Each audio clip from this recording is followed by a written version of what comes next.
Here we go, y'all. Good game all around. Look. Kissing babies. Yeah. And shaking hands, man. Go. I'm out here doing. What we doing, boss man? Look, you hear me? What the fuck I got to do out here? Making it black open. And you are now experiencing Talk to him, BossMack. the world famous Talk to him, BossMack. BossMack podcast. RNS, y'all. RN motherfucking S. Oh, yes. Today is a beautiful day. I'm happy as fuck to be up in here doing this. Y'all niggas already know how I get down. Nothing but good game when I come around. BossMack topsoil, y'all got to love the sound. Whoa. Look, yes indeed. Here to give you what you need with the speed. Real niggas always in the lead. Say that. What's up with y'all niggas out there? Once again, the BossMack podcast is in full motherfucking motion. I shouldn't have cursed right there. Oh, yeah, they got that new But rule, we're in full motion. I'm just caught up in a moment. You know, we got a real nice episode for you. We got a famous individual in here. A reputable individual in the building. Yep. HOODA John is in the building with the BossMack podcast tonight. What's up with you people? Oh man, you already know, man. I appreciate to be here, my nigga. Hey man, it's all love. That's what's up, man. We need some sound effects, some podcasters we have. Like a motherfucker, when he said HOODA John, the bill motherfucker do the clap and shit. Like, I think AD got that shit. We need those sound effects. We need one of them buttons. Man, one of these is the clapping, man. I don't want to. Oh, we got it already. One of them is the clapping, man. One of them is the clap. We need the clap. We need the womp, womp, womp. Nah. Yeah, there we go. Okay, I know it's the yellow one, man. There we go. We gotta start using it. Wait a minute, hold up. Let me fix. Love, though. Let me fix this right here. They couldn't see me do that. Let me see what I gotta fix. You gotta fix something. I just don't like it bothering me, man. Come one, come on. Let us know where y'all tapping in from. We'll give y'all some time to get with it. All right, who that? Blessings. She Hate Me is in the building. What's up with it? All right. We know we kind of late. Come on with it. Come on, wake it up. Late night streaming, you know what we be doing. Let the BossMack topsoil know where you tapping in from. Get the likes up when you walk in the building. Wake y'all ass up. You know the show is always brought to you by BossMack Streetwear. You see the BossMack got on some BossMack Streetwear right now. There's some of that PG type of fly shit. PG type of shit, you know. I do got on the bitch relax joggers though tonight. You feel me? With the bitch relax on the leg and shit. You know, you can get what Snoop Dogg got on, like I said right here, the bitch relax OG. We put game on the shirt to make bitches want to flirt, my nigga. That's how we be doing, man. You already know the motto, you know what I'm saying? Getting you attention, helping you out, functional streetwear. You know what I'm saying? Oh shit, who broke bread like that early? $2 Santa Rosa. M52 Santa Rosa. Yeah, man. I don't know what that means, but we appreciate you, my G. Clear, concise, impactful. What's up with it? Appreciate the little bread right there. Every dime count. You know, also the show is brought to you by BossMack, giving you game. If you need some game because you're struggling with your bitch out there. Low rates. You know, we taking good care of you, man. I promise, man. Never let you down. No cookie cutter game. Listen to exactly what your problem is. Help you get right with the bitches in your life, man. Like I said, You win, I win. I'm just trying to do the best I can for you. I never let you down, man. I listen to your game and give you exactly what I would do for myself, man. You understand me? Yeah. It's a beautiful thing out there, man. Also, the show is brought to you by Dubs Organic Coffee Blends, Dubs Organic Coffee Blends, 7962 Fountain Avenue, 7962 Fountain Avenue in Hollywood, California, West Hollywood, around the corner from the Laugh Factory and the Comedy Store, you understand me? Pull up there, get you some coffee, tell a BossMack sent you. Like I said, man, right before chocolate Sundays, leave a little bit early. You know your bitch wants you to take her. Oh, man, somebody getting pulled over. Your bitch wants you to take her to go see some comedy. Leave early. Stop by Dubs Organic. Get to know your bitch, man. Sit down and have a conversation. Then go to the comedy situation because you ain't going to be able to talk in there. You know what I'm saying? Right. Go have a laugh or two. Mm-hmm. Also, you can order it online. You know, y'all be drinking coffee at the crib. You can order it online. Link is in the description. BossMack 49 for 15% off. Quit playing. You know, I got y'all back. Yes, sir. You know what I'm saying? All right, now.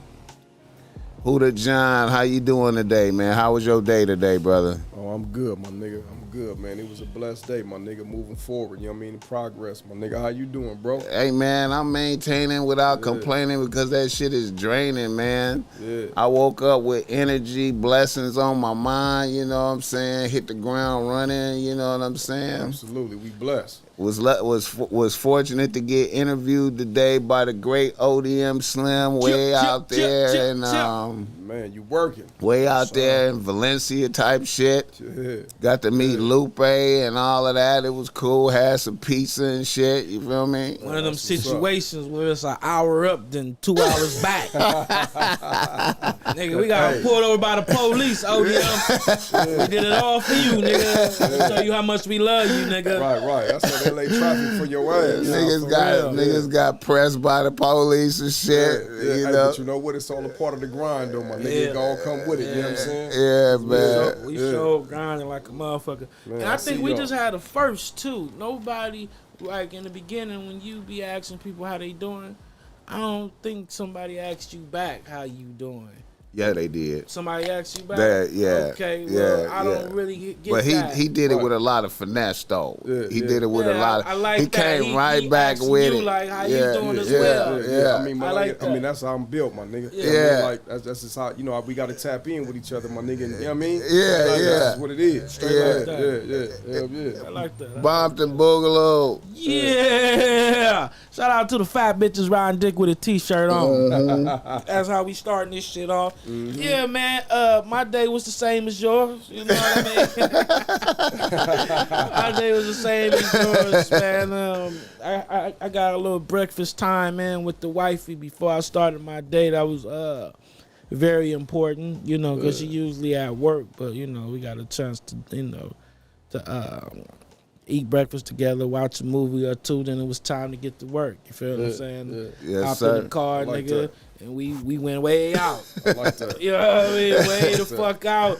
We was planning to, nigga, we was planning to do the interview, come back, nigga, no break, no nothing, and we was gonna do his interview, nigga. We was pumped up. Man. But, you know, traffic, you know, kind of defeated us a little, so we had to push the interview back. But my guy was a good sport about it and, you know, pushed his plans back so we can make this happen. So it's a special episode, man. We went through a lot to make this shit happen for you motherfuckers out there. And we appreciate that, man. We appreciate I him being appreciate flexible. y'all doing it. You know what I'm saying? Yeah. I appreciate y'all doing it, man. I was flexible. Y'all was flexible. Here we are now. We gonna get it in. You know what I'm saying? Yeah. Like that. Straight like that. All right, sir. Niggas in the news. Niggas need to stay out the news. Niggas need to stay out the news, Boogaloo, but they cannot. Not even if they try, BossMacking. Okay, the first nigga in the news, man. You know, I kind of gave my take on this already, but I need to hear the group feelings about it. You know what I'm saying? Jay Prince and the Prince family on $1 million worth of game, having a saying a lot of things. What was your feelings, Boogaloo?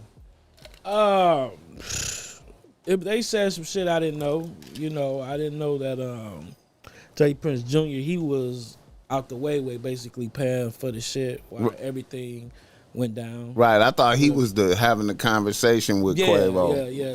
That's what you know. The internet tried to make it seem like. Right. But you know they did what they were supposed to do. Basically, they got up there and they cleared their name. Right. You know what I mean? So that's what that was about. I feel you. Yeah, man. I didn't know that. I didn't even know he had a brother neither. The other dude, ain't he? The one that was crying. Yeah. How'd you feel about him crying? If I had a label, I would have made so somebody did some shit like that. You know, right? As a breakdown, crying, the show like. I so somebody did a little theatrical act real quick, gonna cry on that nigga, clear our name up. These niggas got us fucked up, but you know, certain shit was said that I'm like, damn, they talking about that, and then you know that comment at the end when he. You know, said what he ever said about Offset or whatever. I felt like, you know, I was kind of looking at Prince like, come on, man, why you doing that? Yeah. Somebody throw a rock at Offset right now. Something happened to him, they gonna put it right on you, OG. You too gangster for that. Yeah. So that, you know, that was my take on it. I feel OG he could have went without saying that. You know. I feel you, man. You know, I don't see Offset as I don't see Offset as no type of. He don't. I mean, even if he was talking extra reckless about me and saying this and that, and he was going to do this and that, I wouldn't feel.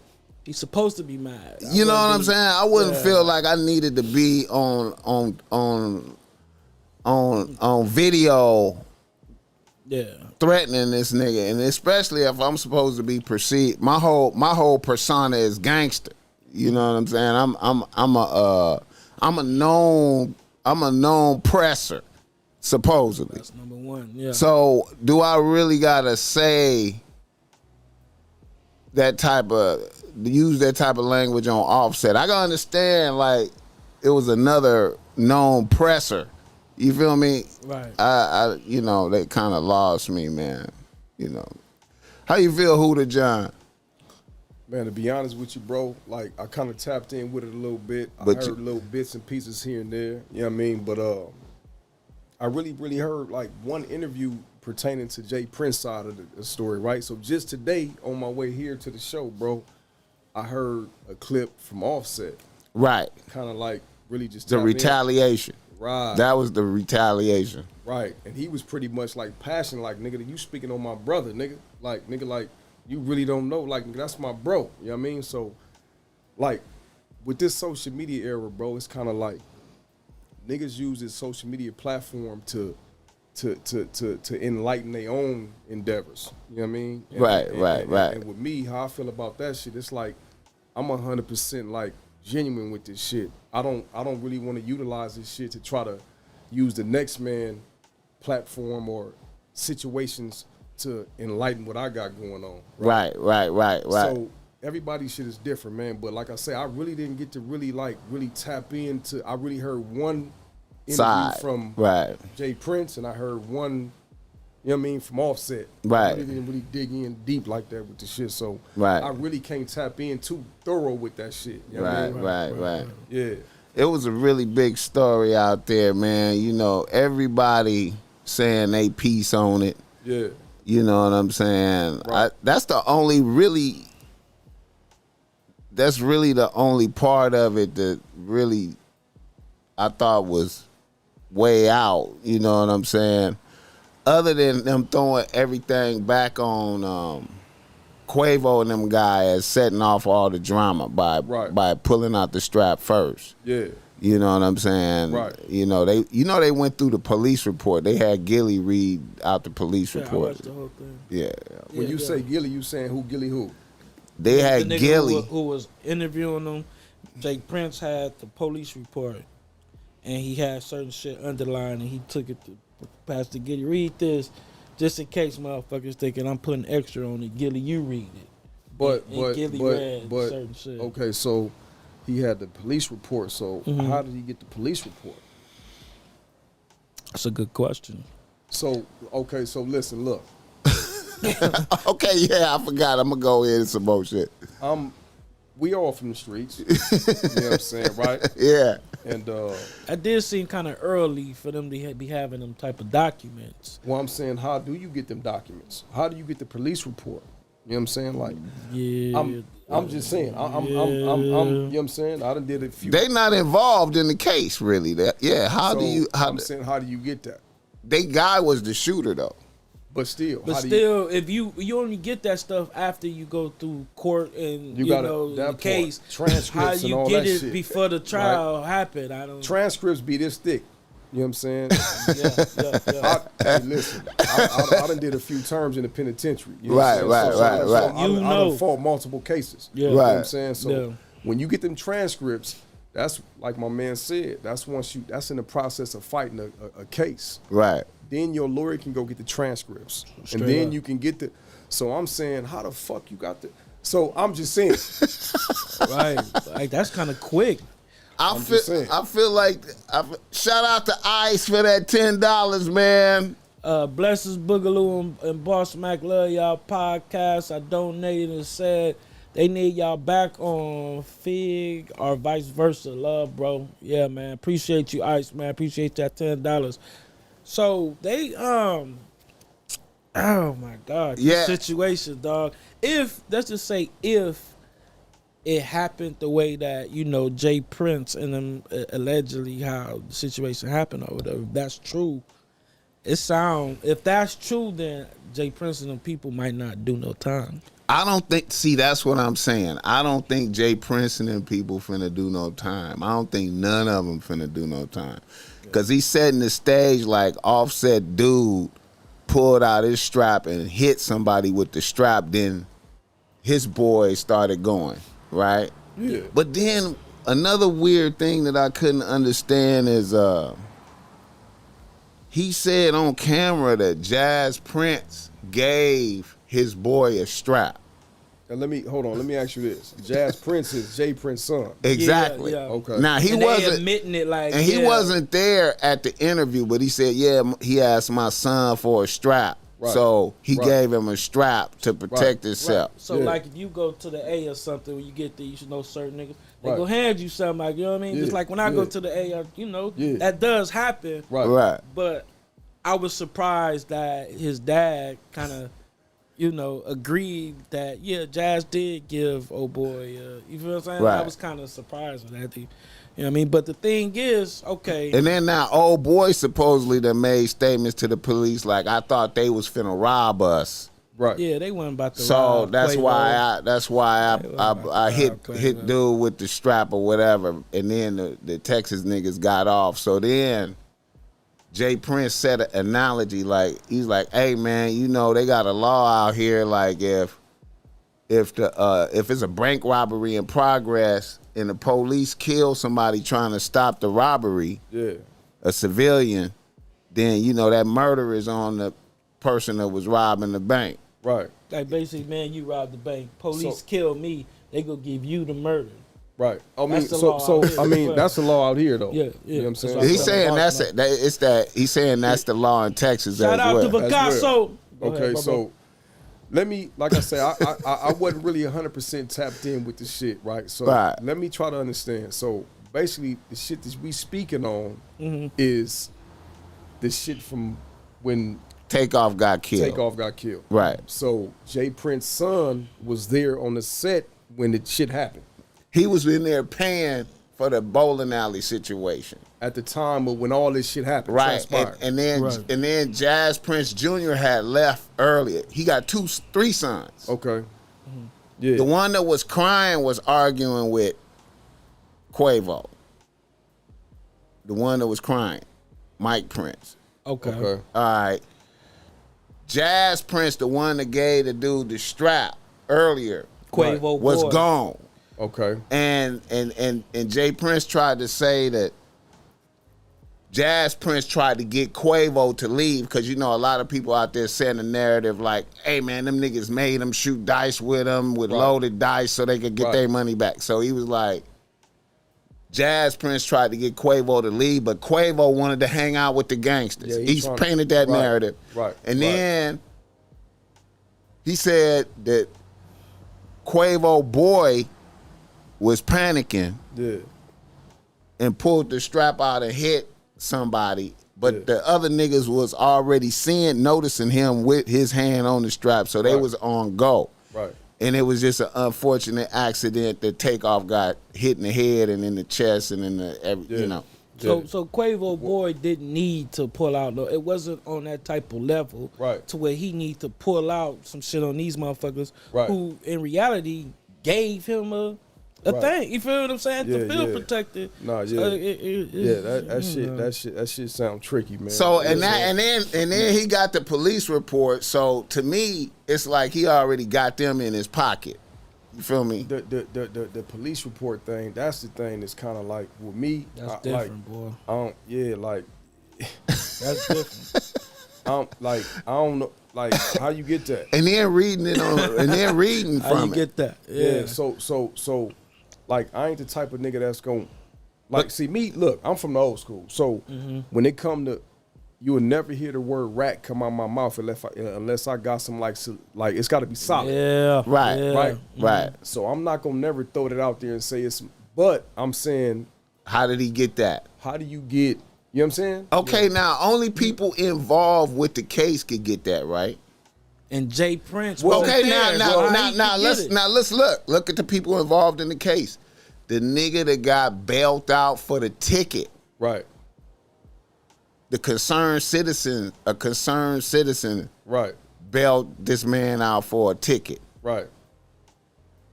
He got a copy of the police report, right? Nah. I mean, listen.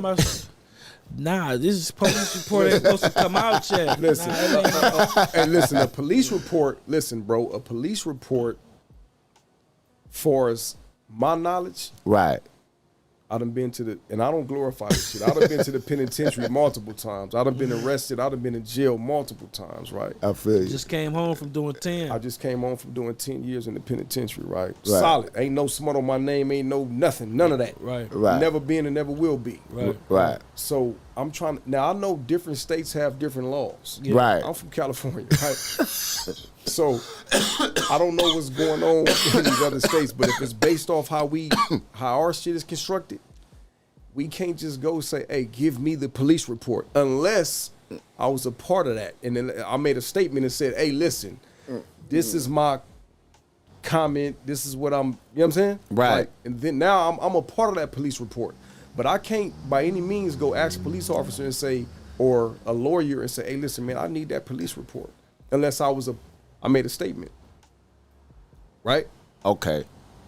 So I'm just saying that. So me being on the outside looking into this shit, like I said, I really ain't really tapped in. I heard a couple of little, you know what I'm saying? But I'm really not tapped in with the whole story. Right. You know what I'm saying? Yeah. But I don't know. Police reports, I'm not fond of that shit. Like I ain't, you know what I'm saying? Like way too early for anybody to have that type of information. Like, like I don't, nah, for real. Like trial ain't even started. Like how you got the information?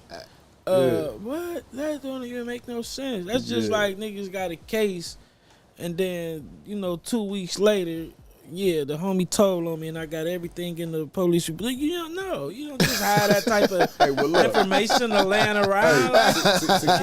To keep a G with you, if let's say I'm on a case, let's just say me and the homie we on a case, right? Mm-hmm. And we done went and pulled some shit off. We on the case together, right?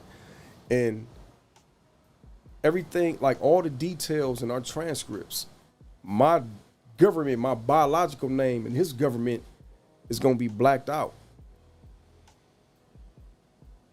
So when I see them transcripts or he see them transcripts, our names ain't gonna be on that shit. They gonna black it out because of it. You have laws that protects Facts. the defendant. Right. Facts. Right. Yes.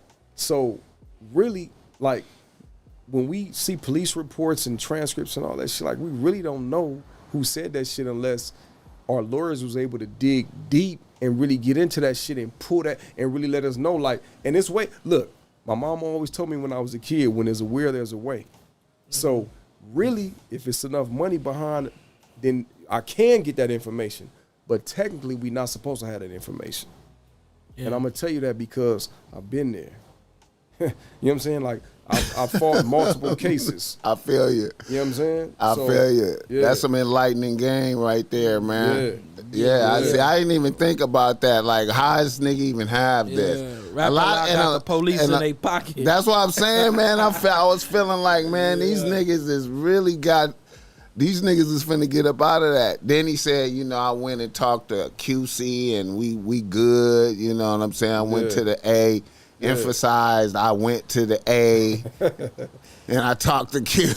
And I talked to Quavo. All that shit. He said all that shit. And another part I did not know that J. Prince Jr. and Quavo was together at the, like, he stayed with Quavo for a couple of hours at the scene and dropped Quavo off. Right. So, you know, the world seems that these guys is going at it with each other, you know what I mean? Two different camps. Yeah. But in all reality, nigga, these niggas was together after this, you know. But then old boy Jay Prince emphasized the nigga that pulled the strap first went straight to the airport and was out. Yeah, he said that too. Like, he allegedly did whatever he did and went straight to the airport and got on. Yeah. So he not in. Well, now they grabbed him. That's the one that got out of jail for the $1 million, right? Shout out to NHB TV. He might have the police department on payroll. Shout out for that $5. I mean, hey man, you know. Hey man, listen, man. So looking like a possibility. Man, listen, in this day and time, I wouldn't be surprised, bro. Be surprised. Motherfuckers gonna have their feelings hurt when none of them niggas go to jail. Motherfuckers' feelings is gonna be hurt, man. This motherfucking orange juice is hidden. It's hidden, man. Yeah, what type of orange juice is that? That's some Vines or not some Ralphs. That ain't that Simply, nigga. Nah, I'm scared of that Simply. They said it was something wrong with that Simply. No, don't tell me that, bro. I saw somebody. Don't tell me that. Somebody sent me some shit saying there was something wrong with the Simply. Every Simply. They said it was something like it's doing something to you unhealthy. Hey, that's crazy. Don't drink that. That's crazy. But you know what? To keep it G though, if you know me, you know me. If you don't, then you won't, right? But majority of the time, I drink water, bro. If it ain't no yak, I'm a yakaholic. I drink yak. Right.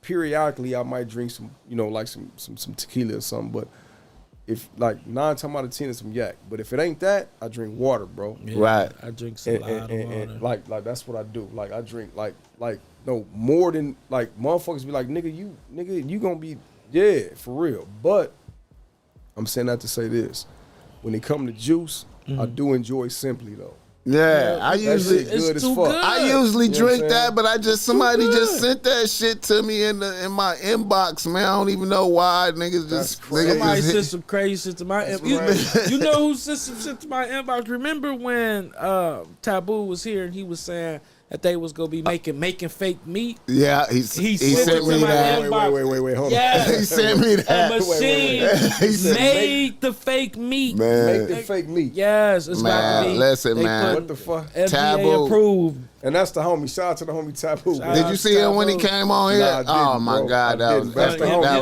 epic, nigga. Yeah, it was epic. Them niggas can't, man. Listen. Oh, him and homie Slick. Them niggas can't. Nigga, Taboo sent me the fake meat video. He sent me the Nipsey wasn't bleeding video. Multiple videos of Nip not bleeding. Right. Damn, that's crazy. They standing on it. He got multiple niggas came to my DM saying, yeah, blood. Blood, I fuck with Taboo. I'm telling you, man, I feel the same way. Multiple niggas. Yeah. Multiple niggas. Nah, I don't, hey. I mean, you know, everybody feel what they feel, bro. Everybody, hey, you know what I man. mean? But you know. We were just talking about this earlier NHB today. TV, appreciate that 5 again. Picasso be putting us on healthy stuff. Yeah, Picasso vegan. Shout out to my nigga Picasso. What's happening, bro? Yeah, bro, stay on some healthy shit. That's what I'm talking about, man. My nigga Picasso, man. Yeah, they was mad at me at the other interview. Him and ODM Slim was double teaming me doing the interview. Nah, man. They was talking about I didn't know what I was talking about and shit. 'Cause I'm telling them Nipsey has passed away, and they like, nah, wasn't enough blood. He could be alive. Oh, so they on some Tupac shit. Yeah. Now, you know Pac, hey, but you know I what? can, conspiracy theory, I would listen about Pac. Because something ain't right. He ain't even got no gravesite, homie. You know, Pac, something ain't right. Hey, listen, but man. Nip gone, dog. Them Rest dude, in peace. Hey, man. them dudes is gone, man. But may they rest their soul, man. Hell and look, yeah. both of them dudes, it's crazy, right? Because a lot of people give them the comparison, right? With Nipsey and Pac, man. And I can see the comparison. Yeah, definitely. It was 2 different genres. It was 2 different generations. Well, excuse me, not 2 different genres because it was hip hop, but 2 different generations, though. Definitely, yeah. You know what I'm saying? And I can see the comparison because Pac had a certain following and he had a certain like impact on our culture. Hell you know what I'm yeah. saying? Yeah. And Nipsey the same. You know what I'm saying? Like Nipsey had an impact on our culture, man. And they talked about a lot of like reality, a lot of shit that we went through and a lot of shit that we was like I see the comparison. You know what I'm saying? So them 2 dudes is legends in this shit and may they rest their soul, man. And it's crazy that we lost both of them. Pac was in his 20s, Nip was in his 30s, but that's young though. Yeah, 20s or 30s though. 30, same age as Jesus when he died, 33. Right, man. So them dudes lost their life at a young age, man. But in those young years, they impacted us so much. Hell yeah. You know what I'm saying? Like we really real like Nipsey fan too, everybody you know? took what they took from both individuals and utilized it. You know what I'm saying? And let it impact their life in whatever way that it impacted them in. You know what I mean? So and even me myself, like I'm gonna tell y'all a real quick story, bro. And when I tell you this story, a lot of rappers would have went on some rap shit. But you know me. I'm not a rapper, I'm a gangster that rap. Straight and I up. tell niggas all the time, like, nigga, I rap, but I'm a gangster that rap. I'm not a rapper. So I'm gonna take you to a story back before I went to prison, man. I want to say it was like 2009, and I was in Inglewood, my relative Lil P-Funk from the hood, and this is really before I really I kind of heard about Nip, but I really wasn't really tapped in with him, right? So I had a business meeting that I had in Hollywood this particular day. So I was gonna pick up my relative in Inglewood, and he was gonna roll me to the interview. So long story short, bro, I went to my relative house in Inglewood. He like, really, before we pull out, nigga, like, I want to show you, like, check out YouTube. I want to show you this nigga real quick, right? So I'm like, all right, go ahead, man. I gotta go, nigga. Like, I got some people waiting on me, my nigga, but show me real quick, right? So he like, all right, so he pull up Nip and shit. So I'm like, damn, like, went through a few records, a few little videos and shit. At the time, Nip had all the way up to Bullets Ain't Got No Name Volume 2. So he had Volume 1 and Volume 2. So I'm telling my relly, I'm like, damn, blood, like this nigga hard. He kind of banging a little too hard, but banging, but this nigga hard, but he kind of little, you know what I'm saying? Yeah. You know what I'm saying? So, but I had to keep it G, like this nigga hard. You know what I'm saying? So, hey, bro, this true story, my nigga. If I'm lying, I'm dying. The same day, I say, all right, look, we gotta go, my nigga. I'm gonna check him out. We gotta go. So we go jump in the whip and shit. My uncle over here, like, man, look, when y'all on the way to the Hollywood, nigga, drop me off over here to MB house on San Vicente. I'm like, all right, nigga, jump here. I'm gonna drop you off, but I gotta go, nigga. I'm on La Brea. We pull up. We on Hyde Park in La Brea. Jump in the whip. We come up to Sentinel in La Brea. By the Popeyes and the Routes, right? I'm in the turning signal. So I'm driving. My relative Lil P-Funk in the passenger seat. My Uncle Tom in the back. They like, nigga, they gonna Nip right there. I'm in the turning lane. I'm like, who? He said, nigga, the nigga I just showed you on. The music I was trying to get you to listen to. Right, so I look. I say, no shit. On Bloods, I say, nigga, when the light turn, the turn signal turn green, I whip it. Now, in my mind, I'm like, wait a minute, this nigga, now this is, we already, La Brea and that's neighborhood Pyru hood. He from 60s. So I'm like, damn, this nigga done put in the shopping center like this nigga tripping. He didn't give a fuck. So I whipped in that motherfucker right. At about time I turned in, he had a bitch with him. So he done dropped her off, right? So by the time I pull in, this nigga pulling out. So when I pull in, my driver's side to his driver's side, I flag him down like, hey, bro, check it out. Now, in my mind, he probably thinking like I'm one of these niggas from Neighborhood Pyro. Them the homies, right? He probably think I'm from over there, right? At the same time, them the homies, though. So I'm like, hey, bro, check it out. That nigga, I bullshit you not. I'll never forget this shit. Nigga, I'm getting chills. I'll never forget this shit. That nigga rolled the window down, leaned. I know, I can't see the pistol, but I know he got it. He leaned back. He got the S hat on, all that, right? I say, hey, my nigga, you good, nigga? I'm HOODA John from Athens. My nigga, you good? He raised up. He like, HOODA. HOODA. I heard about you, my nigga. Game. I'm like, look, my nigga, you good. Bullshit you not, my nigga. So, and from that day, he was like, man, look, man, I'm working on Bullets Ain't Got No Name Volume 3. And I'd love for you to be the part of that shit.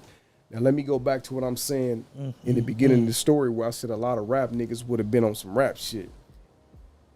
We exchanged numbers. He like, look, bro, hit me tomorrow. We can link up and we can, you know what I'm saying, we can go over some shit. So the next day, bro, I done already did my loop. So once we leave from him, I go to my little shit in Hollywood. I do what I got to do. The next day, I hit him. I'm like, oh, I tap in with him. I call him. He like, all right, bro, where you want to meet up at? I say, it's on you. Like, nigga, it's on you. Like, we can meet up. We gonna go over a couple of tracks. We can go over some shit. He say, look, bro, we gonna go to the Ladera Center, Mac Johnson Friday. So I'm like, damn. In my mind, I'm like, okay, it ain't really Neighborhood Pyro Hood, but I know the homies be up there. But at the same time, I know the 60s be up there too. You know what I'm saying? And it was, I'll never forget, bro, it was the Lakers, it was playoff time. So everybody was up there watching the playoffs and shit. So he like, nigga, I'll pull in up there. I'm like, you sure? He like, yeah, nigga, I'll pull up. I'm like, all right, for sure. So I go up there, man, and to make a long story short, like I said again, Nip, I kind of waited for a while. He never showed up, so I hit him back. I'm like, hey, Nip, I'm up here, bro. I text him, I'm up here. He didn't text back. I say, you know, I tell my relative, Lil P-Funk, I say, look, my nigga, because he was with me again the next day. I say, look, I'm going to hit him one more time. If not, fuck it. You know what I'm saying? So I called him. He's like, oh, yeah, bro, I'm finna pull in right now. He never showed up. Now, this is nothing against Nip. This ain't trying to defame his character or none of that. But I'm going to tell you how a lot of niggas, I'm like I say, nigga, I'm a gangster to rap. I ain't a rapper. If I was a rapper, I would have went on here and on some like, nigga, I'm finna say fuck Nip. And all it wasn't on fuck that. It was on some shit like, all right, my nigga, well, the nigga might have been busy or whatever the fuck he was doing. But I took it as such and I did what I did, man. But fast forward, when I did my time in the pen, I was talking to my homie and he was like, man, I ran into Nip in Lauren, London at the Doty liquor store in Hawthorne. And he ran it by him like the incident. He was like, man, tell that nigga HOODA John, man, like, nah, it was all love, no love lost. My nigga, when he come home, I'm gonna tap in with him. And I never got to do that because when I was in prison, he lost his life. You know what I'm saying? But yeah, man, I just felt like I want, you know, like like, you know, let y'all, like, I want to put that story out there and let y'all, you know what I mean? Yeah. Like, yeah. It was crazy. Did he man. have an excuse for doing that, or he didn't ever explain? Well, no, with my homie, he never said that he had an excuse. Right. But he just told him, like, listen, man, look, when HOODA John come home, just tell him, look, bro, when he come home, we gonna tap in, like, you know what I'm saying? Right. But I wasn't on no rap shit, though. I wasn't on no, like, nigga, fuck Nip, nigga, like, nigga, I'm a, nigga, fuck. Right. Because at the end of the day, before I rap, I'm a street nigga, I'm a businessman. So I know shit do come up. You know what I'm saying? Right. But when it do come, like today, like for example with the interview, y'all hit me and said, hey, listen, man, we had this going on. It's gonna have to be a little later. And that's how you do it. You gotta tap in. Don't just leave a nigga on the, you know what I'm saying? Don't leave a nigga on the rim and say, like, nigga never, you know what I'm saying? So, you know. Right. Yeah. Okay, yeah, that's what's up, man. Big E up in there said, HOODA John, what's happening? Oh, what's happening, Big E? What's happening? What's the deal, man? It's all love. You already know we in this motherfucker, man. We getting it in. You already know. Picasso said, my guy HOODA, what's the deal? Picasso, what's happening, bro? Appreciate you having me on that DJ Shay joint. Hey, man. Rest in peace. That nigga Picasso, man, that nigga's a real, like, a lyricist, man. That nigga like rap. That nigga can rap. Like a motherfucker. You know what I'm saying? Like, I think you hurt Ice feelings. Ice sent $5. He was hurt. He was. Shout out. Hey. You hit niggas with a real nigga presentation. Man. You feel me? Man. It is facts. It's facts though. Man, straight up, my nigga. It's all love. But look though, how did Nips pass and hit the penitentiary where you was at? How did that hit? It was crazy, bro. So I'm gonna tell you, listen, man, I can't give it to you nothing but real. Let me tell you something, my nigga. So that's all we wanted. When I was in the penitentiary, niggas, like, I'm a park boy. You know what I'm saying? Like, so before this rap shit, before anything, I'm a man, and then I'm from where I'm from. But I can't help the fact that when I'm on these yards, it spread like, okay, we got HOODA John on the yard, right? So even to the COs. So I went to I'll never forget, bro. I went to, they called Child. It was dinner. They called Child. We go to Child. It was that particular day. It was something that I can't remember the meal, but it was something that I would fuck with, because a lot of times when they call Child, it's like, nigga, I ain't eating that shit. Yeah, I'm going to the locker. We gonna whip up something. But it was the day that we went in that motherfucker and I was gonna eat some shit. So when I came back from the Child Hall, bro, a CO, I can't remember the CO name, bro. I don't even want to say his name. Fuck the CO name. But when I came back from the Child Hall, the CO like, hey, and I'm gonna speak on this real quick. Mm-hmm. I didn't like the fact that originally the COs called me HOODA John. Right. Because respectfully, they got to call you by your last name, and we called him by their last name. Right. But it got so crazy on the yard that HOODA John was in the yard that everybody knew that's HOODA John. So, okay, now fast forward. So when I come back from the Child Hall, he like, hey, HOODA, like, did you hear the news? I'm like, nah, like, what news, bro? He like, man, go turn your TV on. I'm like, what the fuck is he talking about? I'm like, nigga, the CO. Okay, fuck it, let me go. Man, I went back, I turned my TV on, bro, and it was blasted all across the news, like Nipsey. Like, I'm like, God damn, like, what the fuck is this? You know what I'm saying? So, right. And that's how I found out from a CO, bro. I'm gonna keep it G with you. Right. The CO told me straight up when I came from the Child Hall, like, nigga, go turn your TV on. And that's how I found out about Nip, man. And it was crazy, man, when I saw all the footage and shit, I was like, God damn, like, this nigga Nip, like, that shit crazy. You know what I'm saying? I feel you. Yeah, in that shit was parking crazy. lot that he Man. started from, selling CDs and shit, and Yeah. to a point to where, you know, they owned the spot in that motherfucker, right. Man, and you know, worked hard to get there, and then just to lose your life right there, it's just, that shit was crazy, that's bro. just weak, man. That shit was crazy. It's fucked up, dog. Yeah. Pastor P up in the house, what's happening? Who did y'all tell them? Let me see, I can't see this one. Said, who to tell them about our record? Pastor, who was that? The Psych, we call him Pastor P. Oh, Psych, what'd he say? Tell them about our record. Oh, this nigga. Y'all ain't got no record, this Psych. Nigga Psych crazy. Hey, that nigga Psych. Hey, man, I talked to Psych the other day. That nigga Psych hit me. He talking about, man, you got, man, this nigga, man, you Psych. talking about Flatline Records? Man, Psych with that bullshit, man. Hey, Psych, but you know, already, nigga, I love you to death. Nigga, you already know. Nigga, you really, nigga, you already know what time it is, nigga. Nicole J, what's happening, girl? Yeah. Okay. Let's move it forward. Another nigga in the news is the XX Tentacion.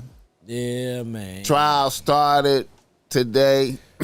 Wow, they crazy. trying to get Drake locked the fuck up. And they put Drake name in it. That really. That's wild. I had knew about that earlier. The Drake name was involved. Now you know. And Amigos now was in the Migos. Well, just Offset from the Migos. Okay, now you know that before Extension died, he said if he died, Drake had something to do with it. Oh, he said that. He said that. Wow. Now let me tell you about the beef that they had. You know, Extension blew up from like while you was locked up, probably. Most definitely. And he blew up from the underground. Okay. You heard of No Jumper? That Absolutely. Okay, No Jumper is popular because of extension. Oh, that's how they got their start. Because Adam used to interview the SoundCloud rappers for a while, like 2014, 15. Okay. A lot of rappers got big on SoundCloud. XXX, Lil Uzi, Lil Yachty, all of them came from SoundCloud. You said 2014, 15. Okay, yeah. See, I was going from 2009, 2019. Yeah. So in that little era right there, SoundCloud was real big for certain rappers. You feel me? Right. So then Adam used to be cool with this this group called Ham on Everything. The Ham on Everything did a lot of underground shows in LA in these warehouses and shit. Like, you know, them in the industrial areas in downtown LA, them warehouses, they used to throw concerts in them. Yeah. Like raves type shit. And then they bring them different groups in to perform. Yeah. And then Adam will bring them on No Jumper in the early days. Yeah. Adam podcast used to be in downtown LA, so they was like right there, you feel me? Adam is the white boy, right? The white boy that run No Jumper. Right. So when he got that XXX interview, that was early in the game. Yeah. And that blew up No Jumper. Yeah. Because XXX had such a giant underground following. Right. Okay. Right after that, he went to jail for some shit he did to a bitch. You talking about XXX. Okay. Right? And while he was in jail, he was blowing up. Yeah. But in the underground. Yeah. So then Drake took his flow and used it on a song. Okay. So was it a sample or he took his flow. So he XXX rapped a certain type of way. I forgot what song it was. Drake ran with it. And that was just another hit for Drake. So all the extension fans was talking shit, right? Yeah. And then when X got out of jail, he was talking shit to Drake. Right. But Drake wasn't really Drake was like, nigga, I don't even know who you are. Right. And then so XXX upped the ante and used his mom's as his profile pic. Drake moms. Yeah. Right. Yeah. That's crazy. You feel me? That's crazy. So he was really going at Drake. Yeah. And then, you know, eventually it all calmed down and then XXX started blowing up and doing his thing. Right. And then he made that statement, if I die, Drake has something to do with it. That's deep. So now they incorporating now the attorney Drake. The attorney in the opening statements brought Drake's name up. Because of what he spoke he on said, in his record. Because, you know, XX. That's crazy. They gonna have to but you know what though? If I'm not mistaken, just recently I heard that the federal, like they got a new law stating that they can't use your lyrics against you in the court of law. Right. Am I right or wrong? No, I just heard about this. this. Right. I heard they did it in New York first. They gave it to them. Then now it's trickling down to us. We supposed but this ain't no song. But you said this is no, it ain't no song. This is a statement that this ain't on a record. He said in a video, if I die. Okay. I'm thinking it was Drake a record. has something to do with it. He just came out flat and said some shit like that. And he got into it with Offset from the Migos too. I don't even know why they was beefing, but when Extend seen Offset, I heard the video, I seen the little shit, man. Extend turned it all the way up. Right. On Offset. Yeah. Trying to take a fade with the nigga and all this other shit. All the shit. You know how, a nigga try to bark back, but baking it, turning it down. Yeah, Offset turned it down. Extend was on his bumper. So now they trying to say, like, it could have been, retaliation from that or Drake. Just a whole bunch of shit that's gonna be real hard to prove. You know what I mean? It was just interesting that niggas brought niggas' names into that shit like that. You know what I'm saying? Imagine Drake going to jail. That'd be crazy. Man. Nah, man, I can't. They ain't gonna let Drake go to. They ain't gonna let that shit happen, man. I can't be my nigga Drake doing no time, man. But really, honestly, I don't want to see nobody doing no time. My nigga, like say that. I don't put that like on my worst enemies. You know what I'm saying? But I feel you. Yeah, like I said, I don't glorify that shit, man. I done did enough time for a lot of motherfuckers, man. Straight up. Yeah, so I don't, but yeah, that shit crazy, man. I don't, I can't really like. How you pronounce his name? Tentacion. XXX Tentacion. Yeah, I don't want to. I just call it like Stan or I something. don't want to say it wrong and shit. But like, Triple X or something. Triple X is cool, I guess. We know. That's how I'm gonna speak on it like that. Triple X. Yeah. No disrespect to the proper pronunciation to his name and shit, but I heard about the dude when I was in prison. You know what I'm saying? Once again, and I really don't have nothing deep in depth like with the dude and shit. I heard a couple of records on TMZ. You know what I'm saying? Right. But that shit crazy, man. Like I never saw the video that y'all speaking on as far as him saying like if he died, Drake got something to do with the shit. But yeah, that shit, bro. Like that shit, man. That shit. Now I will say this. I will say this. Them niggas was stupid. I will say this about Triple X though. Yeah. This nigga did have the ability to get up to the Drake level. So he did have the talent. His talent level and his cult following was astronomical. Like I would say Lil Uzi level. That's just my opinion. That's what level he was on to me. So he was already at the Uzi level. I'm just saying, if he would have kept going, if he would have stayed alive and been able to make more music, because I mean, Well, I have heard one record. Yeah, I don't know the name of the record, but I did hear a record that was his record. Yeah, and it was like it went viral. Have you ever seen like a Playboy Cardi show? Have you seen that yet? No, I ain't nah. Yeah, man. Some of these niggas, man, the effect that they have on the youth is like spiritual. Right. It's like another level, like NBA YoungBoy. Yeah. Definitely got Playboy Cardi. It's another level, man. You know what I'm saying? Well, let me say this, bro, and I can sound outdated with this shit, man. Like I gotta, and this was something that I had to tap in with and work on within myself, right? Right. Like I started like with this music shit. I came from the era where, okay, so now we know we in a digital world now. We with the streaming and all that shit now, right? Right. And I love it. That's a whole nother platform that we got, right? Right. But people got to understand that people in my generation, we came from where we really had to get it out the mud. Right. We had what we call hard copies. So for y'all young generation, y'all don't know when we say we call hard copies, we talking about CDs. Right. So we really had to get out there and really had to like hustle our CDs and go with the street team and really put the posters and the hard copies out there and really grind with this shit, right? Right. So fast forward to this generation, man, like I'm not really like it's so many. Look, back then we didn't have the internet, right? Right. We had let me take that back. We had the internet, but it was in the beginning stages. Mm-hmm. Right. All we had was YouTube. Right. Right. And MySpace and shit. And so we had MySpace, and then we had Music MySpace, right? Right. YouTube started in 2004, right? 2006. No, 2004.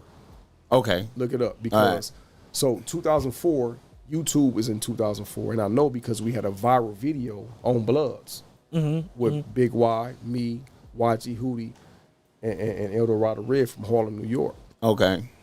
And that's when that was really like the first like official viral video that went out on YouTube. It was our shit. You know what I'm saying? But I'm trying to I gotta adapt to what's really going on now. Cause like keep in mind I did 10 years in the penitentiary. Right.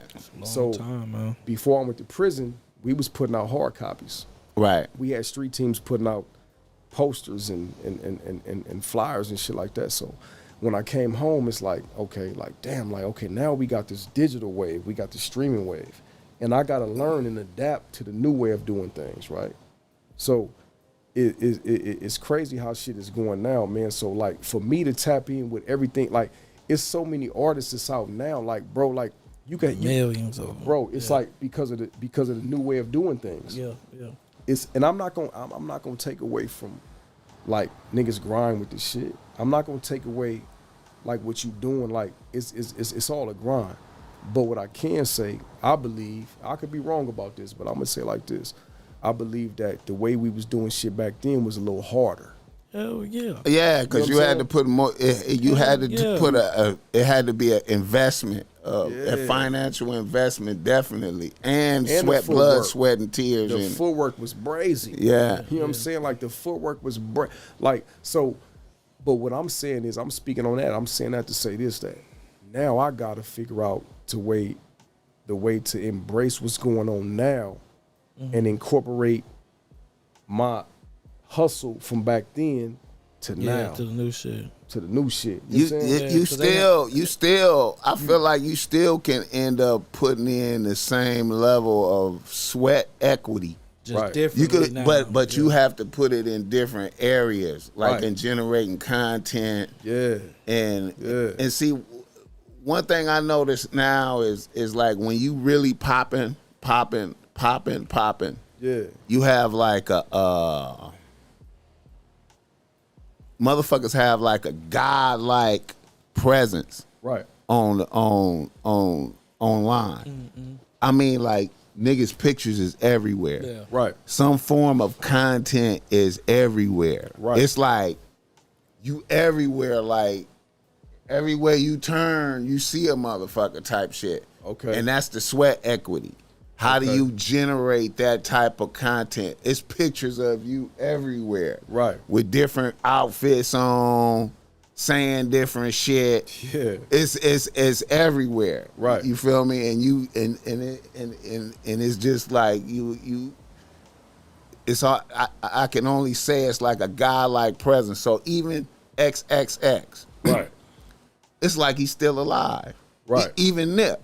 Right. It's like he's still alive because it's so much music, pictures, content, music, interview clips, slogans. But because of what? It goes back to what I'm speaking on. See, we didn't have that back then. So now we got the digital, the streaming. We got social media. Right. So we got it. So look, that's what I'm saying. Like with my son, like nigga, I'm telling him, nigga, you gotta utilize this shit and other artists. So like. That's the reason why niggas is so relevant now, because I'm not like you have to put the work in. You got to put good content. You got to put the footwork. But you got these streaming services. You got the social media. Back then, bro, we didn't have that. Right. Like how you just spoke on. You said every time you turn around, you see. We didn't have that. Right. You know what I'm saying? Right. So now, I'm trying to embrace that and figure out a way to like, okay, nigga. Whether it's me, my son, or my artist, like nigga, we gotta tap in with that. You know what I'm saying? Like facts. You gotta tap in with this new way of doing things and utilize that shit. Facts. You know what I'm saying? I think the podcast game is a elevation in this whole concept of whatever, because you know, you able to put more thoughts and get more of your personality and your experiences out there, where motherfuckers can really feel you. Yeah, no, for real. You know what I'm saying? No, facts. And I agree. And it's just like real important. Like, I agree. You know what I'm saying? I agree. And then another thing about these podcasts is they could be chopped up in a million pieces. Yeah. Of slogans and bite-sized statements that could just, and each little piece can go viral. No, I agree. You know what I'm saying? Like you know what I'm saying? Each little piece could go and touch millions of people. Like, I agree, bro. In 2 days. Yeah. That's all. Hey, listen, man. You know what I'm saying? Hey, you know what fucked me up? I came home, right?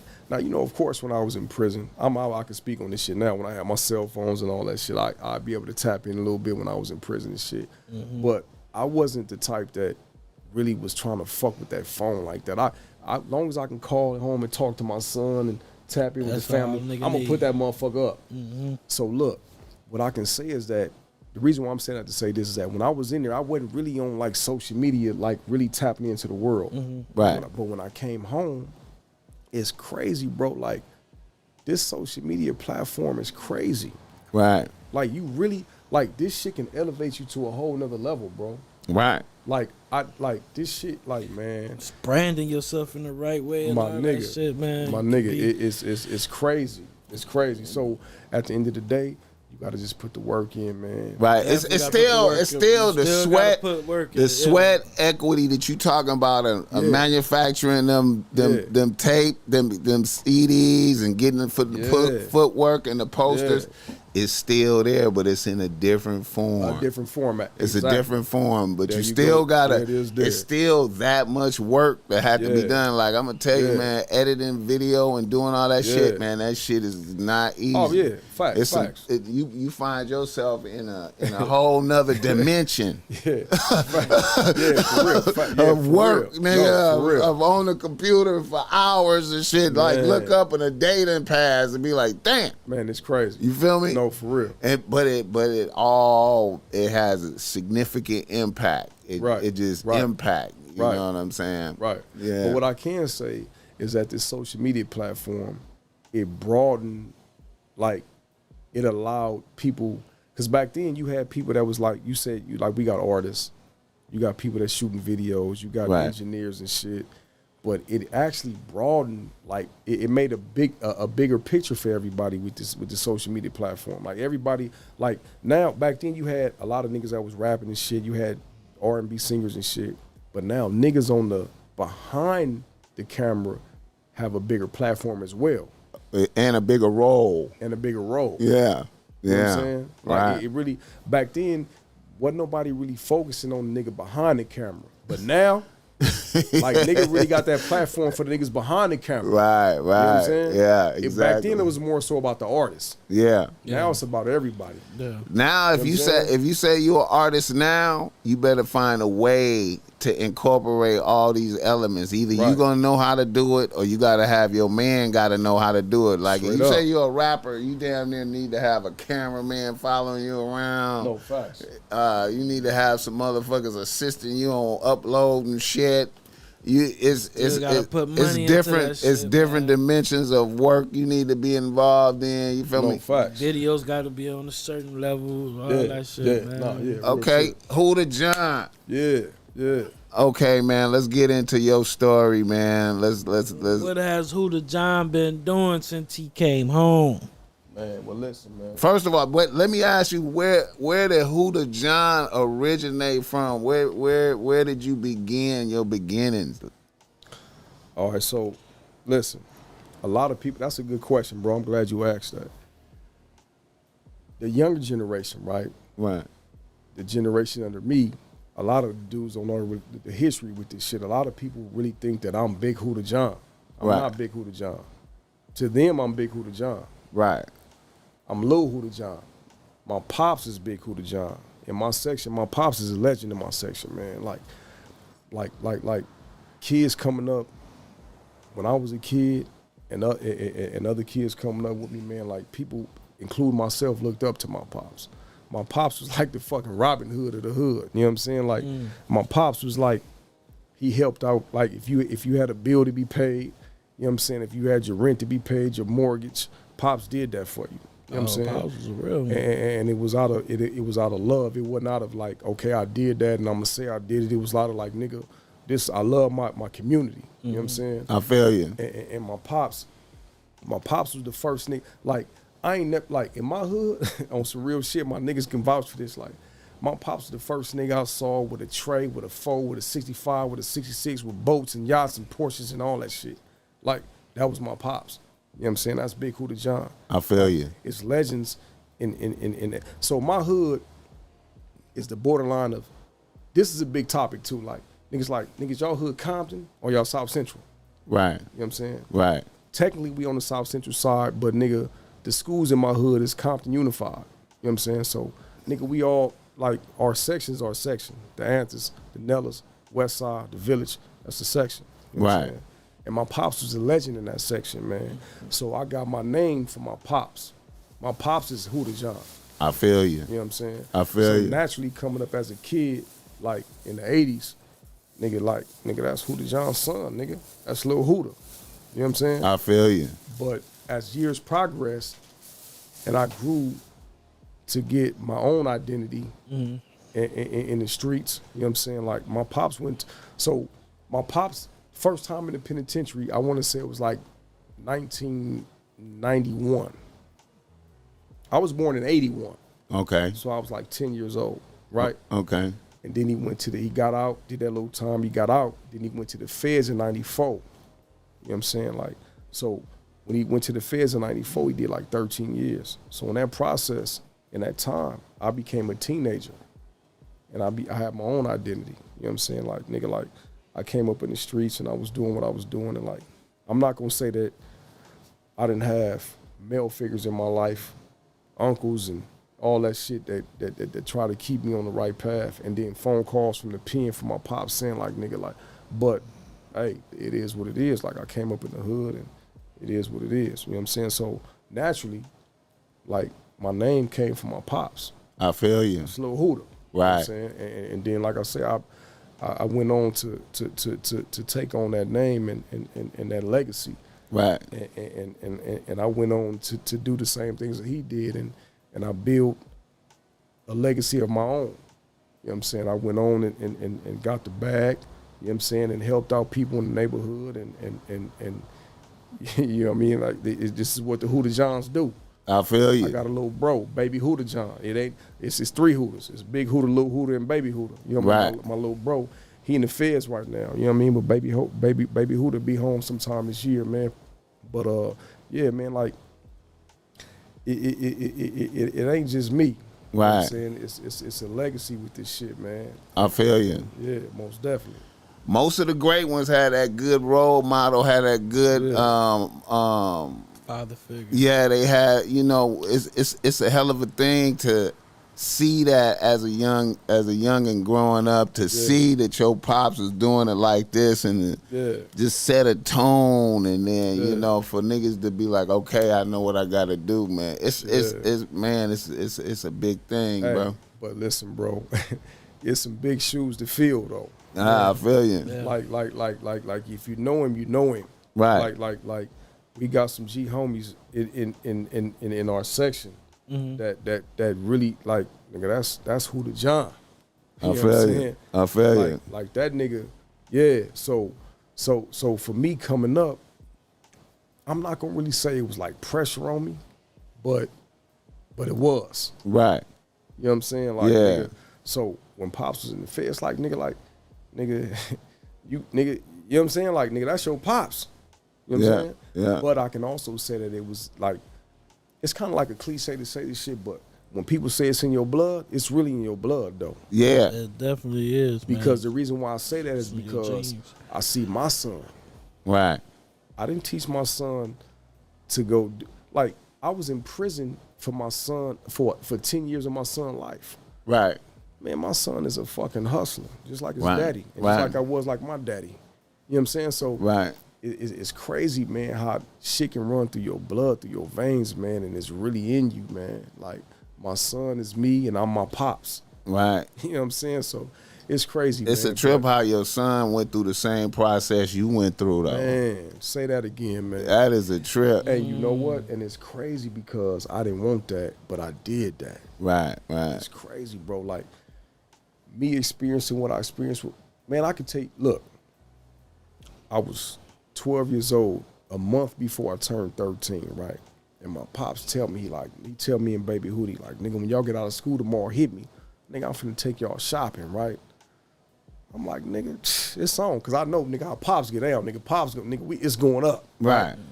Man, the next day, bro, I call Pops. He don't answer. I pay, this one pages, after he didn't answer, I page him. He don't, I'm like, damn. A couple hours later, I call him again, the phone was off. Keep in mind, a couple hours earlier, the phone was going through. Right. A couple hours later, I call him like, damn, the phone off. Man, bro, it's crazy. Nigga, the night before we go to a Dodger game, I don't know if y'all know who Sammy Watkins is, but if y'all watch any of the boxing matches that's on TV right now, I don't give a fuck. It could be Mayweather, where he retired now. It could be any major boxing match. When you see the man in the ring with the gray hair, that's Sammy. That's a good friend of my father's. We was at the Dodger game that night. Me, my pops and his sons, and Sammy and his sons. That was the last time I saw my pops, bro. So like I say, fast forward, when we paged him the next day and called him, I knew something wasn't right. You know what I'm saying? So, man, it's crazy. Like, for me to call Pops and not get that call back, or his phone is off now after hours later and the page didn't go through, right? It's like, God damn, this is crazy. But this is the man that I looked up to. You know what I'm saying? It's crazy, man. And for all them years when he did all that time in the penitentiary, all I wanted to do was just be like my Pops. And I was. It was a big shoe to fill, but I can't say that I 100% felt him, but I did feel him though. Right. Because all them years later, man, I was like a Robin Hood to the dudes in my community too.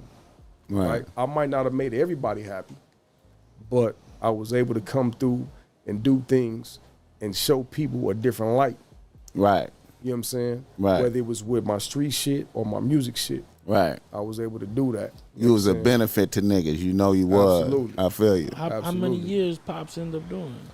In the feds? Yeah. Pops did 13.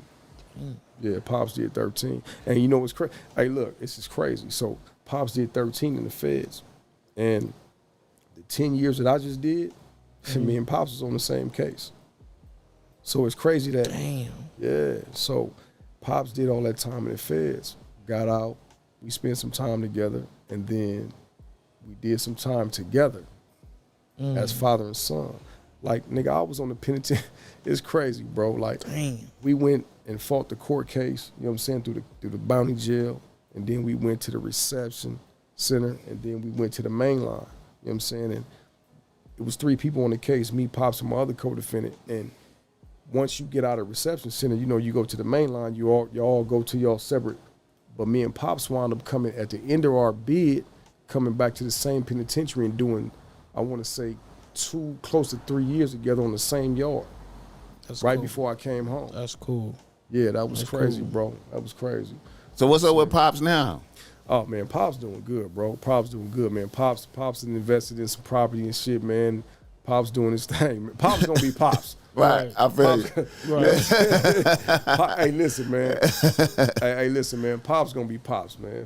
Listen, for y'all that know him, y'all know him. If you don't, then you won't. But for y'all that do know him, that's Pops, man. So you know, yeah, Pops doing good. He's bro. good. Okay. He's alive and well. He healthy, and yeah, I talk to him every day. And I talked to him earlier today, man. That's Pop. You know Shout out Big E for donating that $20. Good looking Big E. Big E, appreciate that. 100, bro. 100. Yeah, that. Okay. All right. So on your since you been home. Yeah. When did you come home? I came home September 2019. Okay. Yeah. Was it a different world when you stepped out here? Oh yeah, most definitely. Yeah. Most definitely. Like I spoke on a little earlier, man. It like, well, we spoke on the music shit, so yeah, it was differently with the music, but just life, just in general, man. Yeah. Just like everything was just a digital social media world. Yeah. Right. You know what I'm saying? So when I left, it wasn't that. You know what I mean? So when I came home, I had to adapt and adjust to that shit. Right. You know what I'm saying? And my son helped me out a lot with that shit. Like I didn't have no, like when I was in the pen, like I say, I had a joint, you know what I'm saying? But my shit was tucked. I wasn't really trying to tap in like that. So when I came home, I wasn't really fucking with the social media shit in prison. Right. My shit was based on, I wanted my phone based on, let me tap in with my son and my family, and I'm gonna tuck that motherfucker, right? Right. So when I came home, my son, like, nigga, like, he was 14. He was like, Pops, like, you got to get an IG. I'm like, nigga, I don't know nothing about that shit, nigga. He like, well, nigga, I'm going to help you. You know what I'm saying? So, yeah. I'm like, nigga, my son set me up an IG. You know what I'm saying? And he showed me how to, like, really operate the shit at 14. You know what I mean? So, right. That's how I really, like, learned how to, like, tap in with the IG. And then periodically throughout the time from when I got out up until now, I was just learning shit from different people. You know what I'm saying? And that's how I tapped in with this shit, man. But it was most definitely a different, like, shit was like, yeah, man, it was different. Whole different world. It was different, bro. It was different. And I'm gonna tell you another thing too, what was different. The hustle. Like, nigga, like, I've been a hustler all my life, right? So the way niggas was hustling was different. Like, that shit was, you know what I'm saying? Right. Like cameras and shit now? Man, I came from the hustle I came from was like, we was like well, the niggas, I could speak on the niggas I was fucking with. We was trying to put each other on. We was trying to help niggas. You know what I'm saying? I always embrace trying to embrace. Like, if I really felt like you had it in you, I'm gonna put you on. Now, homies gotta understand this. Homies and just people in general. Nigga be like, oh, he on, so I feel like he should put me on. Nah, listen. Just because I'm on, I ain't gotta put nigga, you gotta have it in you. Nigga don't owe you nothing. I don't owe you nothing. That's like when I came home from prison. Niggas be like, damn, blood, the game put you. Like when you came home, the Joe Moses and the game and problem. Nah, nigga, them niggas don't owe me nothing. Them is my homies, but they don't owe me nothing. You know what I'm saying? Like, nah, I know these niggas. Like, I know multiple niggas in the business, but the nigga don't owe me nothing. So, same thing with me. Like, I don't have to, no, nigga, but if I see it in you, and nigga, like, you really want this shit, well, then, yeah, man, I'm gonna turn you on and let's get it. You know what I'm saying? So, just to answer your question, bro, when I came home, man, it was a lot of shit that was different, man. Like I came from a generation where niggas did put niggas on if you wanted it. If we saw it in you. You know what I'm saying? But if it ain't in you, it ain't in you. And a lot of niggas say I'm a hustler. Let me tell you something, bro. You got a quarter piece type nigga. You got a 9-ounce type nigga. You got a half a kilo, and you got a bird type of nigga. You know what I'm saying? Everybody got their categories. It ain't, nigga, everybody ain't no kilo type of nigga. Facts. You might get a quarter piece, get some brand new J's and a t-shirt, and you happy. Facts. I'm a bird type of nigga. Multiple of them. But that don't mean that this is what you know what I'm saying? Right. So when I came home, man, yeah, a lot of shit was different, bro. And I just had to embrace what was going on. I feel you. Niggas You know be competing with each other and shit too now. Like, That too. So do you think like the negative competition is at a higher level, like a more, fuck you type of nigga? I'm eating and I really don't give a fuck if you eat or not, nigga. And Yeah, I believe so. I believe so, man, because like I say, once again, and let me say this too, bro, because before I say this, let me say this. The younger generation, they be like, man, y'all some old niggas, man. Y'all stuck in that old shit and all. But they got to understand, man, the old school morals and the values that we had, we stood on that shit. Rock solid. And they don't understand, like, bro, like, the shit that y'all doing now, bro, y'all backstabbing each other, bro, to keep it G, though. You know what I'm saying? Right. Like, we really stood on, well, I'm going to say, nigga, I stood on what I believe in, bro. I stood on if I got something going on over here and I'm prospering, like I said before, nigga, if you a go-getter type of nigga and you want to prosper too, I'm going to help you, bro. I'm going to give you this avenue. I'm going to give you this lane that I got. You know what I'm saying? So, yeah, man, these young dudes, man, like I don't try to shit on them. You know what I'm saying? I don't try to speak down on these niggas and all that, man, but they got to understand the morals and the values that we stood on. You know what I'm saying? Yeah. And if I take my time out to pull you to the side as my young homie or as a young individual and say, listen, man, let me lace you and try to teach you what I know. If you don't embrace that, then that's on you. But if you embrace it, we can prosper. And you can prosper. Okay, let me ask you this. Yeah. Do you feel like the drugs have a lot to do with the oh man. Oh man. I mean, it's a different acceptance. It's a different type of what's acceptable is different now. You feel me? Like most definitely, most definitely. Crystal and shit like that, and that shit was frowned upon when I was younger. Like, man, say that again, nigga. Now it's just man, like, say that again. Like, okay, like, man, it's just normal. Man, listen, man, that shit. On hard drugs out here. And I feel like that compromise a lot of your morals. You know what I'm saying? It does. You know what I'm saying? Yeah. So with that, so I come from let me backtrack a little bit. I came up when niggas was on, and I can't ignore the fact that when I came up, niggas was on drugs too. Right. Niggas was on Sherm. Right. That was a choice. That was a choice of drug when I was coming up. Right. I ain't never did it. Right. But some of my homies was indulging in that shit. Right. Sherm, right? Right. But fast forward with this crystal and the powder and all that shit, like, man, like niggas got like if we heard a nigga was on some like niggas got DP for that shit. Like niggas frown upon that shit. Right. Straight up. And I had like I'm like, damn, I had a hard time kind of like coping with that shit. Right. But then I had to sit back one day, right, and I'm like, damn, HOODA, like in my generation, the homies was on Sherm, like I said. Right. So I had to think like, damn, okay, the young homies that's on this crystal shit, It's they like that, they looking at it like, nigga, this is just our generational drug. Nigga, y'all was on, Yeah. you know what I'm saying? Right.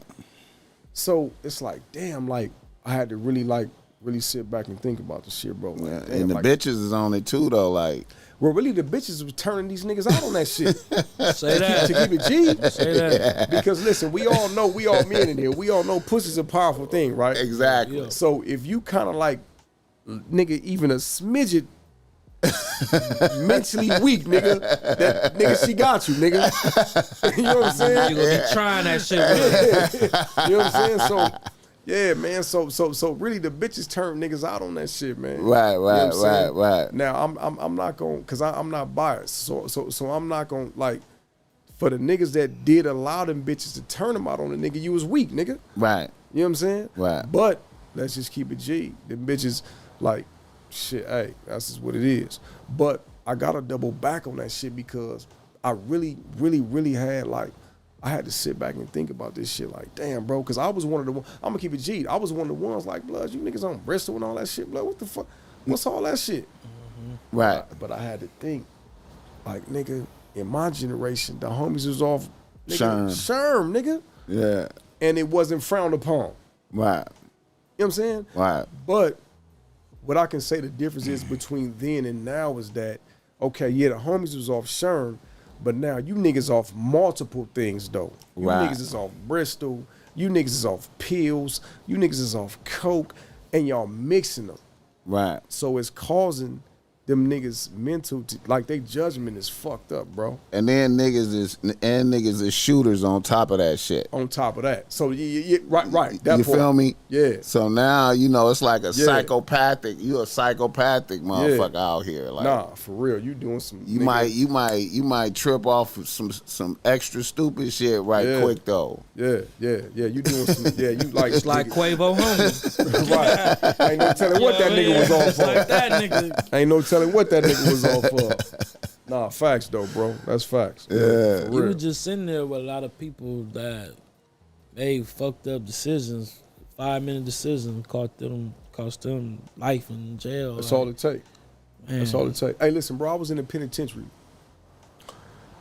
with a dude. I'm not gonna say his name, bro. I was in the penitentiary. Like I said, I did 10. I was in the penitentiary with a dude that he was, I want to say, like at the time when I just paroled, he was 66 or 67. God damn. This dude told me, bro, that he was down since 1977, bro. I paroled in don't know. 2019, my nigga. He don't know nothing about the world. Understand this, my nigga. That's what I'm saying. Like, I was on the yard with niggas that was gone since the 70s and the 80s. You know what I'm saying? That with me, I did 10, which I was on a 12-year term, right? Right. I didn't feel comfortable talking to a nigga that, nigga, you been gone since the 70s. I didn't even want to speak about the time I had. Right. Right. Right. But I was, so look, the penitentiaries that I was in, bro, I was for the homies, and the homies is watching this, can vouch for this, that was on the yards with me. I was, not just me, but a couple of homies, I was the voice for the homies on the penitentiary yards that I was on. Right. Because of what I stood on. Right. And what I was about. Right. So these dudes that did all this time, bro, they kind of like gravitated to me because they like, man, this young cat, these dudes was before my time, bro. You know what I'm saying? But they kind of gravitated, they saw the way I moved on these penitentiary yards, and they saw that what I stood for, and they saw how I moved, they was like, damn, so it's crazy. I had a lot of discussions with these dudes, bro, and I'm like, God damn, like, these niggas did 40 and 30 years, and you know what I'm saying? Like, that shit crazy. Like, man, that shit crazy, bro. You know what I'm saying? Like, that shit is, it's crazy, bro. So I had a lot of time to, like, really, like, reevaluate myself in prison, bro. Right. Yeah, and I had to learn, like, I used to be, in my younger years, I used to be aggressive. Right. You know what I'm saying? Whether it was with women, whether it was with niggas in the streets, you know what I'm saying? I was kind of aggressive. Niggas, Right. These are like, who the, like, nigga, why you always look mean? Why you always look? I didn't even know that shit. Right. I didn't know I was looking aggressive. I didn't know I was looking, that was just me. Right. The environment make you like that though. Like. Yeah. So I had a lot of time in prison to really reevaluate myself and really learn and really just like kind of like just take time out to like really look, bro, what you want to do when you come home, like you know what I'm saying, like nigga, who you gonna be when you come home, like you know what I'm saying? Yeah, man. So with me, man, bro, it's like I'm just thankful that I'm home, and I'm thankful to be here and have another chance at life, because like I said, I was on them yards, bro, with niggas that was doing life, double life, triple life, and ain't never coming home. You know what was fascinating about jail to me is like, now I just been to the county jail. I ain't really been in the penitentiary, but even on a jail level, it seemed like time. It seemed like I was in a place where time was frozen. Yeah. And I seen so many niggas, I was like, damn, I ain't seen that nigga in. This with a nigga been the whole time.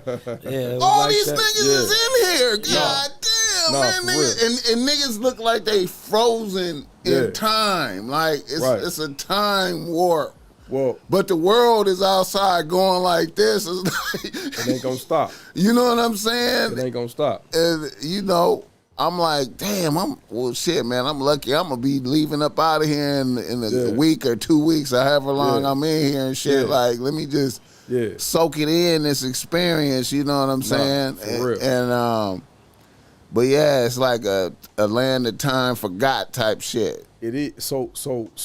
So when you doing time, right, whether you in the county jail or you in prison, it's like the outside world is gonna keep moving. Right. Definitely. Right. People gotta live, people gotta strive, people gotta do what they gotta do to continue to progress in life, right? Right. So when you in prison, it's like it don't stop because time is still going. Right. But at the same time, it's like, nigga, we ain't doing what y'all doing in the outside world. Right. We got to focus on what we doing in here. Right. To make it up out of here to get back to society. We got to focus on what we doing. Yeah, and it's a whole lot. It's a whole lot. No, like for real. Like, I'm not going to really get into deep, but it's a lot that go on up in there, though. Yeah. You know what I'm saying? Yeah. Like so, and if you're not mentally and physically strong, like, that shit'll break you down. Right. You know what I'm saying? Yeah. Especially during the time that I did, like, that shit, like, the shit that I saw, the shit that I experienced, the shit that I had to be a part of, the shit that I did, like, that shit, yeah. Like, if you ain't, that shit'll break you down, bro. You know what I'm saying? So, like how you spoke on with the county jail, to be real with you, the county jail, nigga, that's more active than the penitentiary. And I'm gonna say this. I'm gonna tell you why I say that. The county jail is less respect than the penitentiary. Yeah, that's what everybody say. You see what I'm saying? Yeah. When you hit the penitentiary, it's more respect.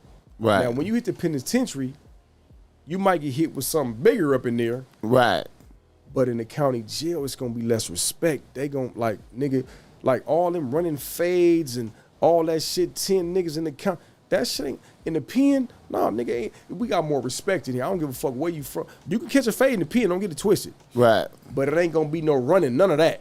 Right. Because nigga, it's more respect in the penitentiary. Right. You see what I'm saying? Yeah. Niggas gotta stay here for longer. This is the county jail is temporary. Mm-hmm. Right. You see what I'm saying? Even though I fought my case for 3 years in the county. Right. That wasn't where I had to finish my sentence at. Right. I just fought it. Mm-hmm. Right. See what I'm saying? Yeah. So it's more respect in the penitentiary than it is in the county jail. Right. And I'm gonna tell you like this, I'm gonna keep it G. I was in the county jail, that running shit, I was in the county jail before all that. Right. And then I was also in the county jail during that. Right. I don't respect that. Right. I'm going to tell you why. We all got, if you, whatever set you from, of course you got enemies. Right. This is the reason why I don't respect that running shit. A nigga could have a cold wobble on him, right? Right. First man up, we wobbling. I got a cold squab. We you know what I'm saying? Right. The fourth nigga come. The fourth, fifth nigga come. Nigga, now I'm Got winded. it. Yeah. Right. So nigga, you the fourth nigga. You felt that you got me, but nigga, I'm winded I now. really could have Right. whipped your ass. Right. I don't respect. Catch me on the first one. Right. See what I'm saying? Right. So I don't respect that. Right. What I respect, all right, nigga, we catch me, nigga, we in the bounty, nigga, you enemy, nigga, we squabble up, we do what we do. Right. I don't gotta go through 10 niggas. Right. You know what I'm saying? Like, nigga, come on, my nigga, like, nigga, Yeah. by time, come on, my nigga, that shit, you done got me 4, 5 niggas down the line, nigga, I ain't got no win no more. Yeah, that shit ain't So cool. I don't know. I don't, you know. They recently changed it to the most you can get is 3, but that's still like. But still, that's still, listen. Still like, tell- damn, hey, coming tell- from hey, the streets to the. Tell me what street nigga, I ain't talking about a It's a lot, professional homie. boxer. I'm talking about a street nigga. coming off the streets and Come got to on, do my that. nigga. You know what I mean? Come on, my nigga. I don't respect that shit, my Now, nigga. That shit now, Me on neither. top of all of that, yeah. the Mexicans ain't doing that. Nah. Hell, no. See, that's what I don't Hell understand. And Like, that's what niggas is so mixing. Hell we no. depleting our energy and resources, Absolutely. and still this the enemy over here though. Right. This he gonna we gonna spend time and energy over here. Right. Make ourselves weaker Right. Whoop on each other. with bullshit. Right. In front of them. In Here's front the of- worst enemy right here. Right. Matter of fact, it's 2 of them, the white boys too, and Right. then the white boys too. Okay. So let me say it like this. Blacks and the Mexicans, so to speak, we got the same struggle Right. on the street. Right. But behind the wall, we know the politics. Right. You know what I'm saying? So really, if we think about it, blacks and Mexicans, we really fighting the same struggle, but then nigga, we on this bozo shit against each other. Right. But we do know we have no control over the politics behind the wall, so we gotta indulge in that shit.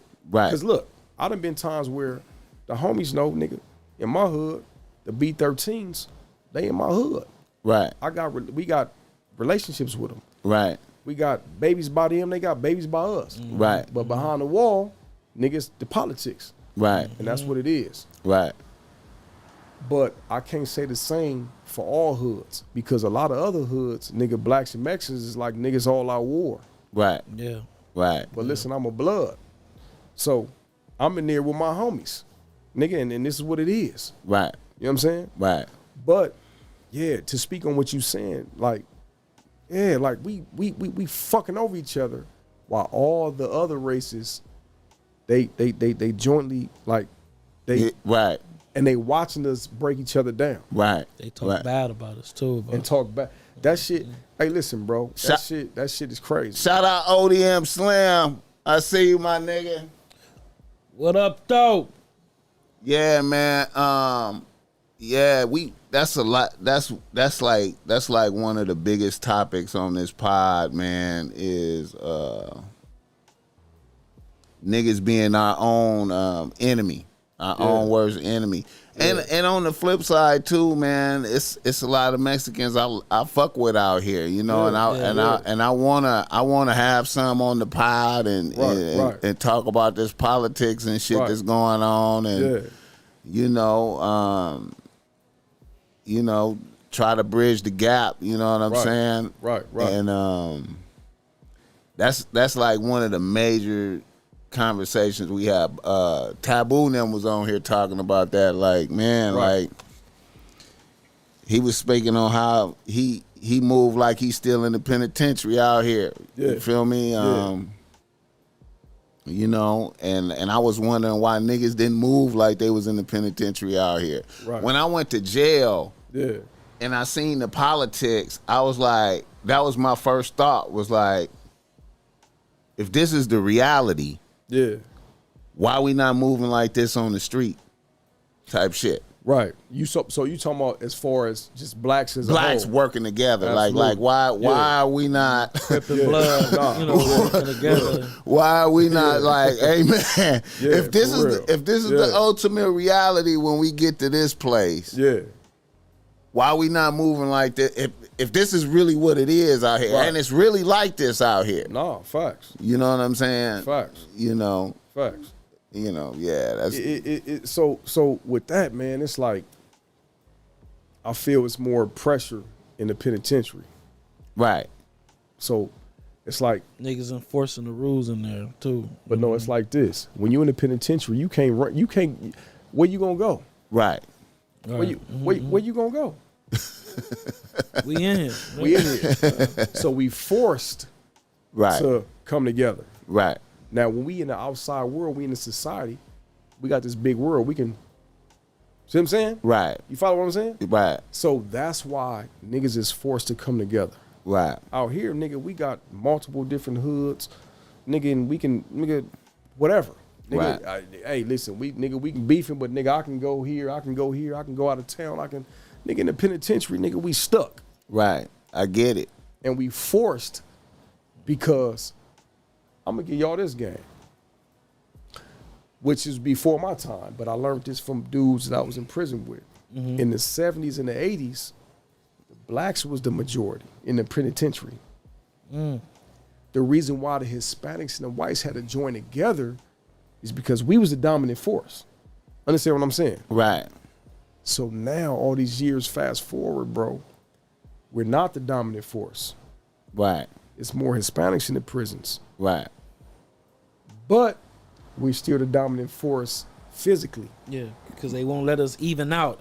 They got to make sure it's more of them than us. But look, physically, even though they have the dominant force by numbers, physically, naturally, blacks, we lions. Yeah, it's like no Understand what I'm saying? disrespect. It's like we can No take disrespect. 3. We could take at least 3. No You disrespect. know what I mean? So the reason why, still to this day, bro, it takes the Hispanics and the whites for the blacks because we're, you know what I'm saying? Right.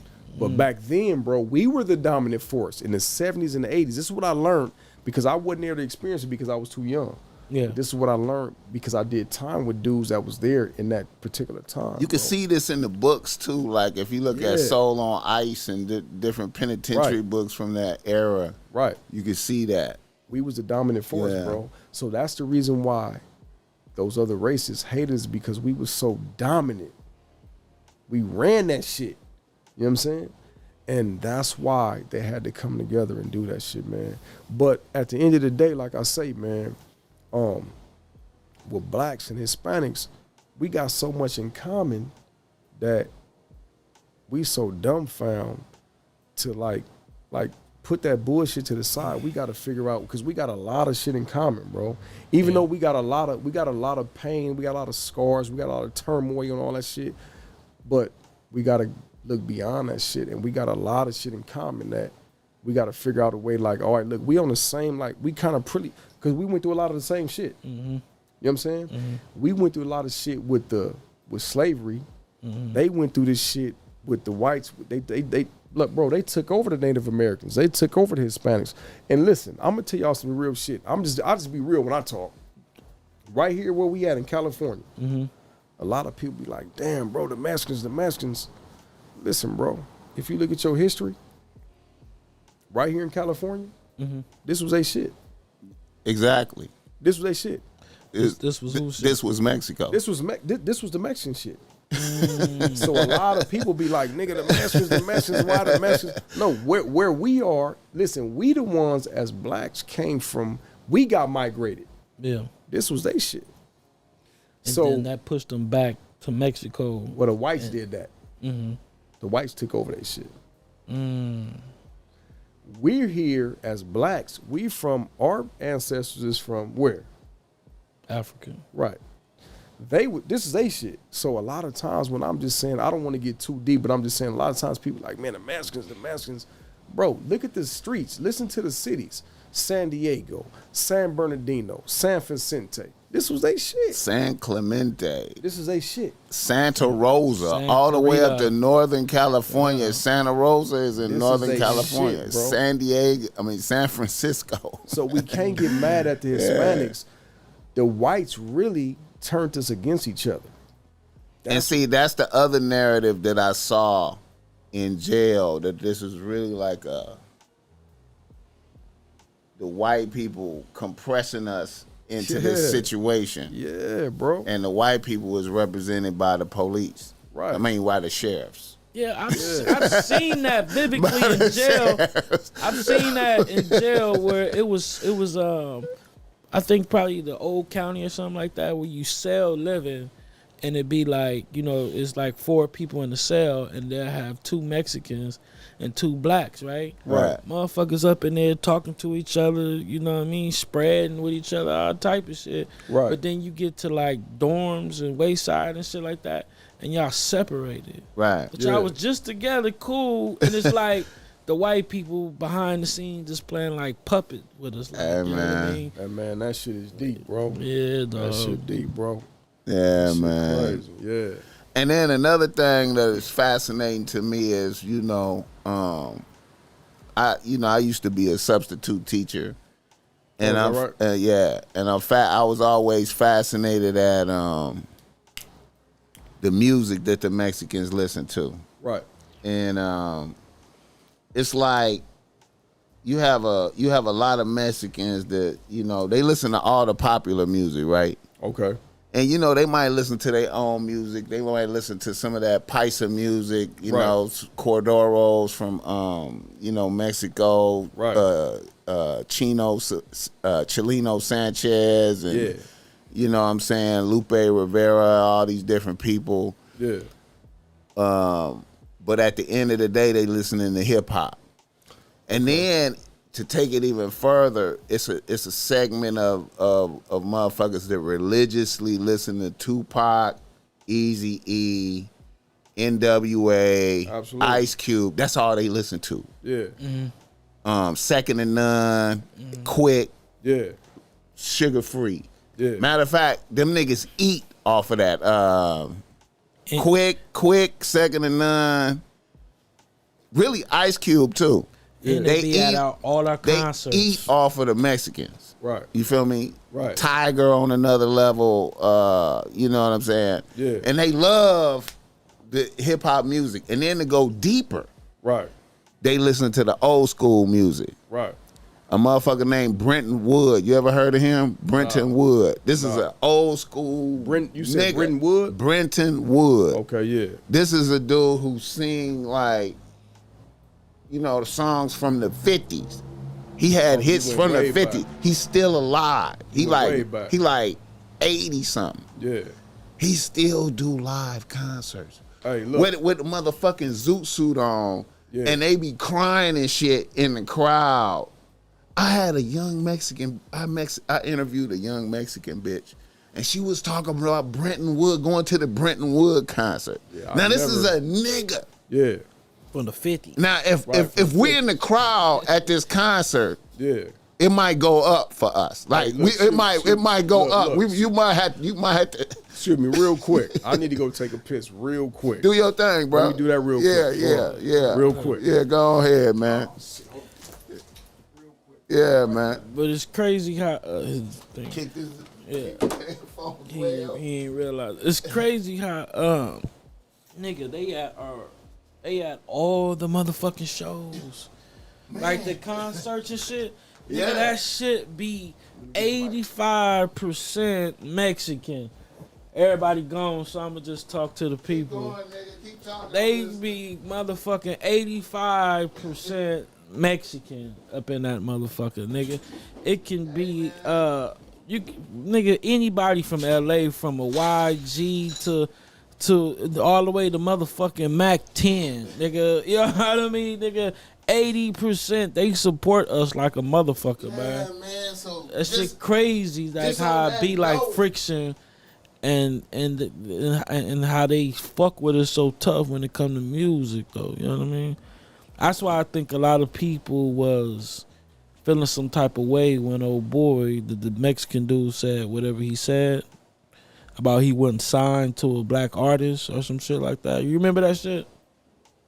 BossMack? Yeah, you talk about Swifty Blue. Yeah. yeah, it's all good. I think a lot of people feel some type of way. Ooh, shit, that shit.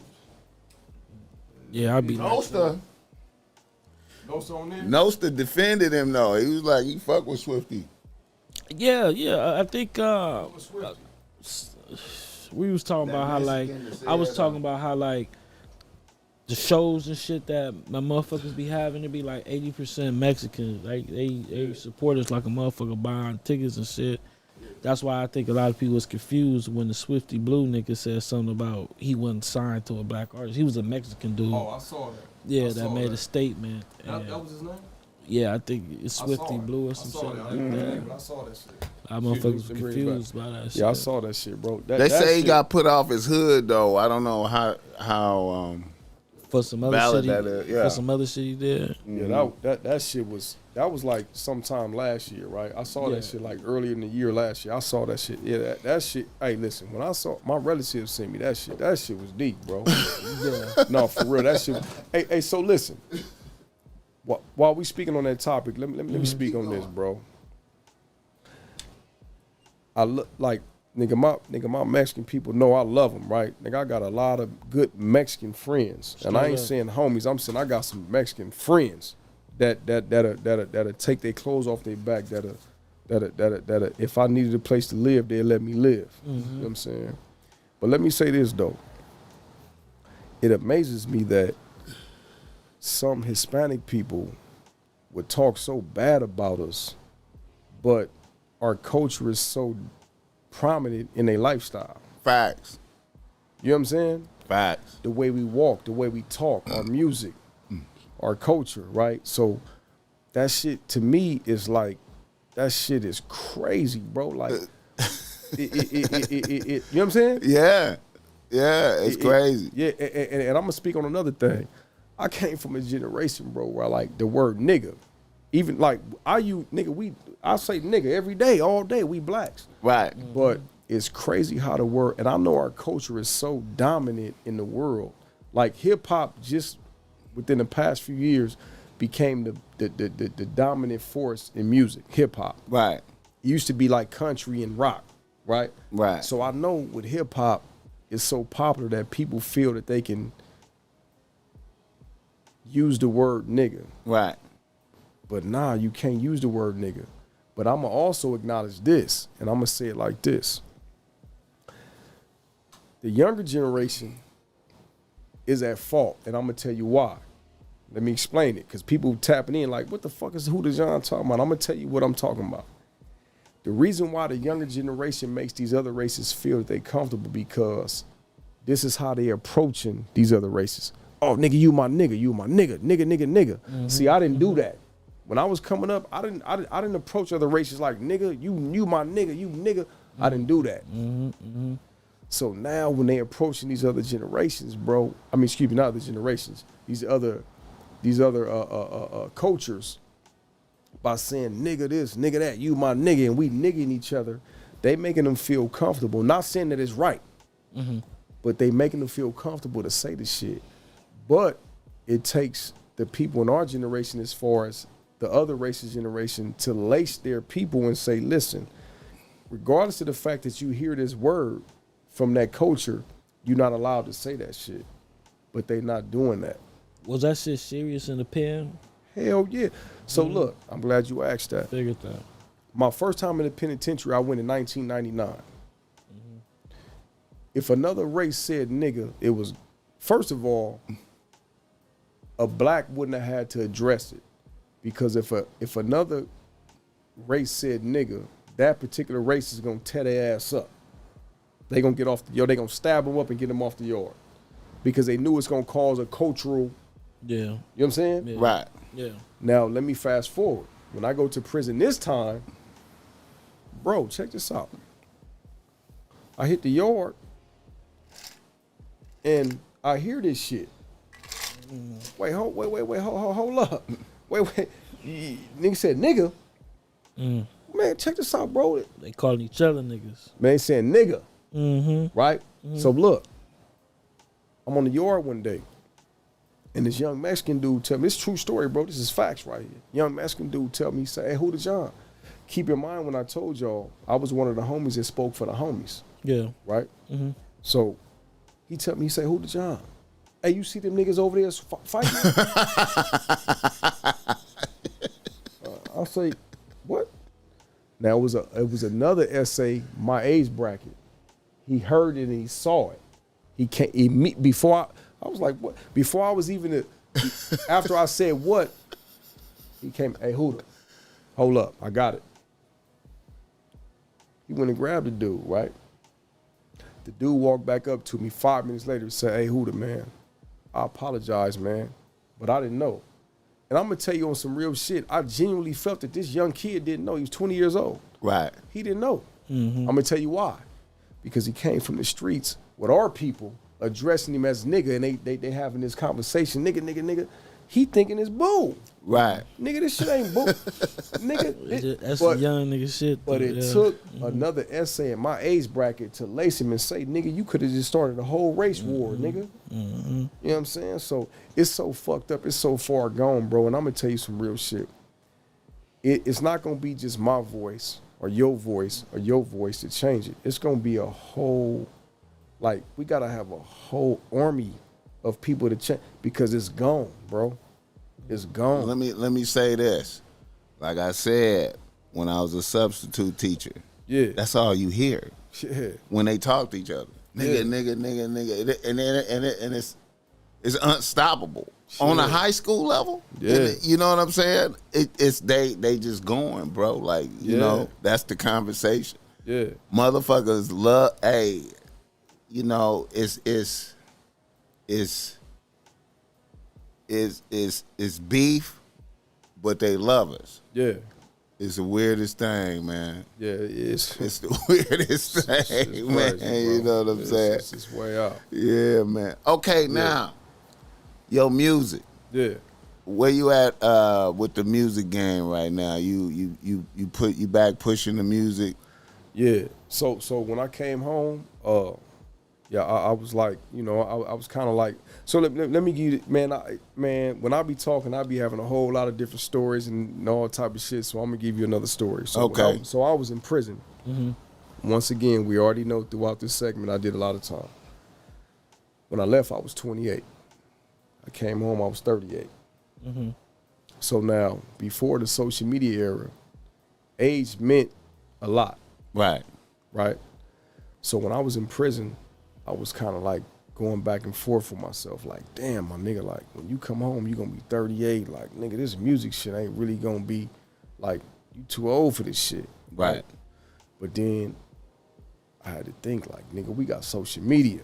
Right. Social media really ain't no age on it. Like, right. As long as you put out undeniable good music and be consistent with it, you can compete. Right. You know what I'm saying? Right. So when I came home, and I had another homie in my ear, my homie Fat Boy X, we call him Fat Boy X. He like, nigga, who the John? Like, nigga, you gotta, nigga, because when I came home, I was just on like some family shit. Right. Right? So I'm like, nigga. So anyway, long story short, bro, yeah, I got back tapped in with the music and shit, man, and I was dropping some records and shit. But then in the process, my son, my junior, he like, Pops, like, nigga, I want to do this shit. And keep in mind, he was in sports. Right. You know what I'm saying? Like, this nigga's an athlete. He's a star. Right. And then he had his own clothing line he was doing too, so I was investing my time in that shit too. Right. But he like, nigga, Pops, I got talent. So one day I'm like, fucking let me hear you out. I'm like, oh, this nigga got talent.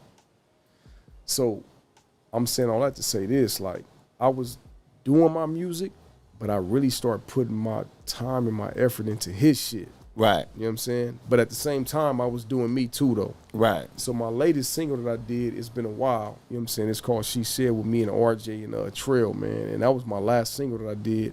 And like the shit, you know, it did all right. You know what I mean? Right. It could have did better if I would have took more time out to really push it. You know what I'm saying? But it's a dope ass record. But I really been putting like my time into my son. But yeah, like I got the passion. I still love this shit. I got the passion for the shit, and man, it's the sky's the limit with this social media shit, man. Like a motherfucker. You like, bro, you could be 50. Yeah. And if you like, I saw a motherfucker on social media chewing some Doritos or some Cheetos or some shit, some female, and she went viral on chewing some chips, bro. So that's like, and then you got another motherfucker like playing with some fucking slime, and they go viral and they get rich. So TikTok I know, and all that shit. Yeah, so I know like it really ain't no time. Like you don't have no age bracket. You can just do some stupid shit now and just blow. It's a funny thing with this. You know what I'm saying? It's a funny thing with music, man. I noticed, man, because I've seen individuals keep putting out music, and become whack and irrelevant. You said whack and irrelevant. Right. Like they keep putting out music. Yeah. And nothing really changed. Yeah. You know what I'm saying? And slowly the music wasn't resonating the same. You know what I'm saying? And then people kind of deferred to their older catalog. You know what I'm saying? Then there's other motherfuckers who could put out continuous new upgraded shit, tight shit. Every time they drop is better and better, or consistent. You know what I'm saying? It's a funny thing with music. I think everything is timing. Okay. Timing is key to this shit. You know what I'm saying? Like timing is really like, but also consistency. So, like how you said, you can have people putting out music and it but like you have to be, the timing is the key to this shit. Right. Right. So whatever's going on, this is what I had to learn now too, because when I came home, it's a different platform now. So what I had to learn is that whatever is going on now, you have to catch on to what's going on now. Right. You know what I'm saying? And that's what I mean by timing. Yeah. You know what I'm saying? Yeah, that's a good point right there. That's a difficult thing to do. Yeah. I heard a motherfucker like Ice Cube put out some shit and I was just like, that's a legend too. You know what I'm saying? And I ain't hating. I'm giving you a critical ear. I'm like, I'm giving you a valid listen. But then KK came out with his shit. His shit was valid. KK from, you remember KK from Second and None? Yeah. His shit was valid. He dropped some shit that was valid. He didn't get the big push that big push, but it's valid. Yeah. You know what I'm saying? It's valid for him. You know what I'm saying? No, it's like I said, it's all about timing, bro. It's all about timing, man. Like you gotta, and also you gotta embrace what's going on now. Exactly. And that's something that I had to learn. Like I ain't gonna lie, bro. I used to be, and I'm gonna keep it. Like I said, I'm gonna keep it G. I was one of them niggas like, I used to be like, man, that shit, what the fuck is that shit is? But I had to learn, like, nah, bro.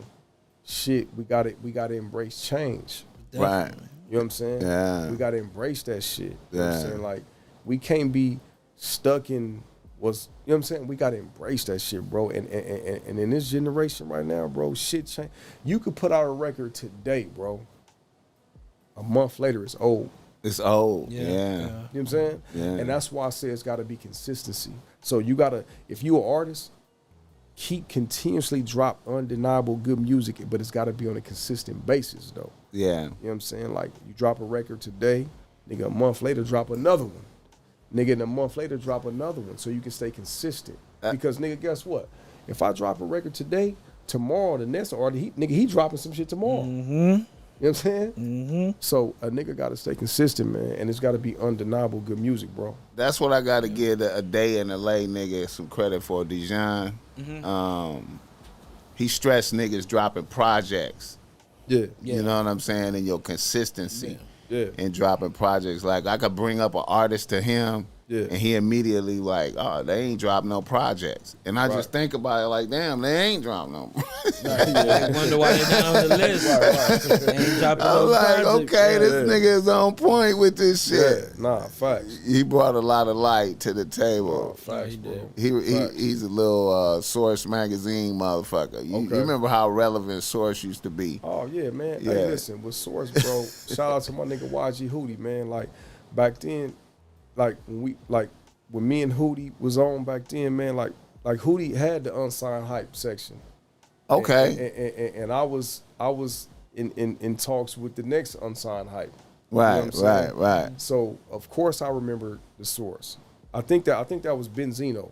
Right. If I'm not mistaken. Yeah. Well, Benzino was the silent partner, forcing that almighty RSO bullshit in there. But it was really Dave Mays, the white boy. Okay, yeah. He was really the architect of that shit. Okay, yeah. But nah, I remember the source, man. Yeah. Like them was my days of this grind with this shit, man. You know what I mean? So I understand that shit. I was in talks with all these magazines and these record labels and these radio stations. Was you on Prince of the Biddy? You was on that? I was on that too. You know what I'm saying? I was on Prince of the Biddy. You know what I'm saying? Like so see back then, let's say like right now, yeah. I'm gonna tell you the difference between that and now. Right. Like right now, if you wanted to say, hey, nigga, let me bring up a record from back then, you can't, because I'm gonna tell you why.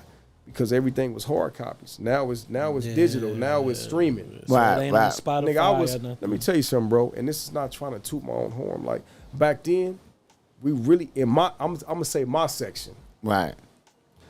The niggas that really boomed in my section. Right. Was me, YG Hoodie, Problem, Game. You know what I'm saying? Like we really in our section, like we was really like the ones that really, you know what I'm saying? Right. But if I told you right now, hey, BossMack, go to such and such and play that record, you can't do it. Yeah, it's not gonna be on Spotify. It's not gonna be on Spotify. Right. It's not gonna be on Apple Music. Right. It's not gonna, because we really had hard copies. We really had to have shit that was right in the streets. Right. You know what I'm saying? So, but yeah, man, to answer your question, I was on that. Yeah. Right. I was on Prince of the Biddy. Yeah. We got to get YG Hoodie on here. Yeah, for sure. He been on to my nigga YG Hoodie. That's my nigga. He been on the show before. I had him on the show before. We got to get him back though. Years ago. Yeah, like 7 years ago and shit. Yeah. For sure. That's my nigga YG Hoodie. Yeah, man. When you was rapping, how many mixtapes did you drop? Man, so I had Nightmare on 131st Street. You know what I'm saying? I had West Craven. You know what I'm saying? I had a New West Order. You know what I'm saying? Like, the list goes on. You know what I'm saying? And back then, man, I had like the hottest niggas on my shit at the time. You know what I'm saying? Yeah. Nigga, I had Game dropping drops on my shit. I had nigga Gorilla Black on my shit, Problem on my shit, YG Hoodie. Like, nigga, I had, the list goes on. Like, at the time, shit was like, I was like, you know what I'm saying? I was a nigga, you know what I'm saying? And man, it's unfortunate, man. Like, when I had my buzz, I went to prison, you know what I'm saying? Like, so, you know, this shit, but I look at it like a gift and a curse, though. And the gift is that I made all the relationships in this business, you know what I'm saying? And the curse is that I went to prison and it stopped my grind. But at the same time, everything happens for a reason. Right. You know what I'm saying? And I look at it like, excuse me, my son is my rebirth. Yeah. You know what I'm saying? Yeah. Like, nigga, like, I want my son to, nigga, man, come on, man. Like, him to elevate in that lane. Yeah, man. Like, and it's not because I push it on him. That's what he wanted. Right. See, a lot of times parents push shit on their kids and they don't really want the shit. Yeah. Nah, that ain't. Hey, listen, I let my son choose. I sit back and my son. This is what he chose to do. You know what I'm saying? So, but yeah, man. Man, that shit is like it's a crazy feeling, man. But at the same time, it's a dope experience, though. You know what I'm saying? Like, for real. Yeah. That's what's up, man. I feel you. So are you gonna like? I know you pushing your son right now, but are you gonna release a new project? You got anything? Yeah. Hell yeah, I got some shit. Oh man, I got some shit right now, man. Like, I'm working on the EP. Okay. Actually, I got about 20 records that I got to choose from. Right. Excuse me. I got about 20 records I'm gonna choose from for my EP. I'm gonna do about like a 9-record EP. Okay. But I want to release my son's shit first, though. Okay. Yeah, so we working on my son's shit. He got about, for his project, he probably got about a good 15 records too. What You know what I'm saying? What kind of what lane is your son coming in? How is he representing This nigga, himself? man, this nigga, his style is like, the best way for me to describe it is like he got the new wave. Right. He got that. He got his own voice, but he got that. You know how they singing with the auto tunes and all that shit. Right. But the nigga hard, man. Like he dope as fuck, man. But he got the new wave though. Is it gangster shit or more like? Nah, his shit is struggle. Okay. His shit is. My son don't. My son like he HOODA John's son, but he ain't from my. That's one thing I don't, nigga. You ain't from the hood. You ain't banging from the none of that. Right. You know what I'm saying? Like, but niggas know that's my son. Right. So they know, like, nigga, that's who. But nah, he ain't doing no, none of that. Right. His shit is a struggle, bro. When I hear my son records, I be like, damn. Like, sometimes I sit back and I get chills because he be talking about how, nigga, I was in the prison and how it affected him. And, you know what I'm saying? Like, nigga, his shit is a struggle. Right. He speak on me and his moms and, like, nigga, the shit that he had to go through, like, you know what I'm saying? So, nah, his shit, but he got that new sound. He got that auto-tune with the, you know what I'm saying? Right. I got a record with my son. That's what I was about to ask. Could we be looking at? Oh man, I got hell yeah. I got a record called West Side Love with me, my son, and Big Y from the Relatives. Oh Okay. man. Hard as a motherfucker. This shit is crazy. Then I got the record. It's called Section A. You know what I'm saying? I got a record called Section A with me, my son, Jay Worthy, and Lil No. And then I talked to the homie Ruger. Ruger gonna get on that thing. Oh, that's dope. Yeah. That shit. That's super dope. Yeah, man. And it's a crazy joint though. I'm talking about that motherfucker. Like, is it produced by Larry J? Okay. You know what I'm saying? Yeah. That shit gonna be crazy. But I'm working with my son though, man. But I'm letting him do his thing with his artists and his friends and shit. But he fucking with me too though. You know what I'm saying? I feel you. Yeah. I know that's a dope feeling, man. Man, it's coming crazy. home and working with your son and all that, man. Man, it's crazy, my nigga. Do he know how to use all the equipment?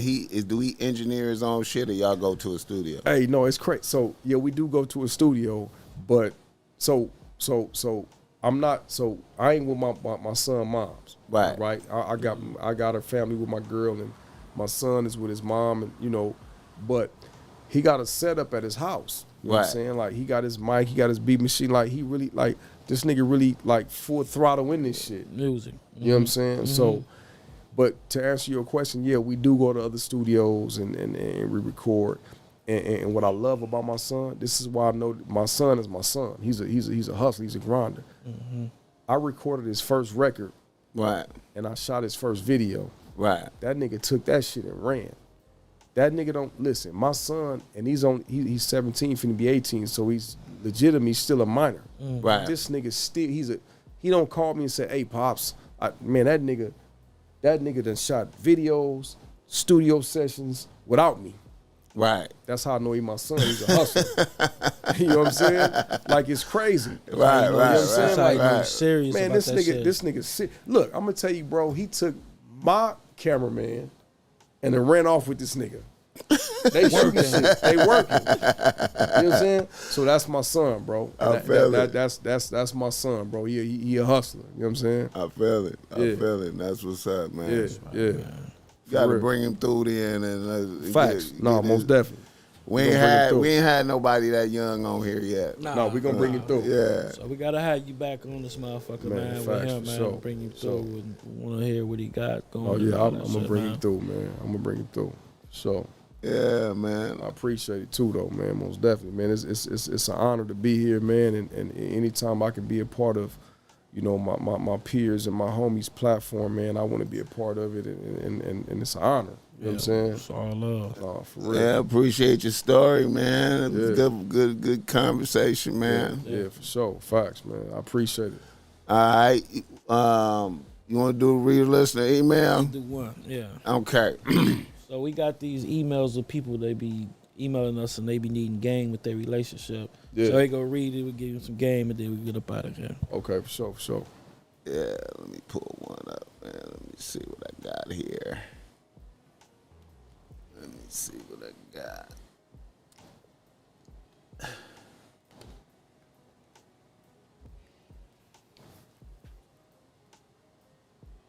shit. My clock.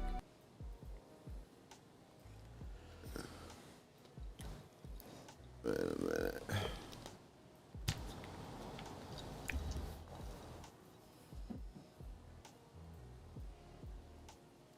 Shout out to the chat, though. Hold up a minute. Y'all put some more likes on there, man. Y'all I'm stingy with the likes tonight like a motherfucker, man. All right.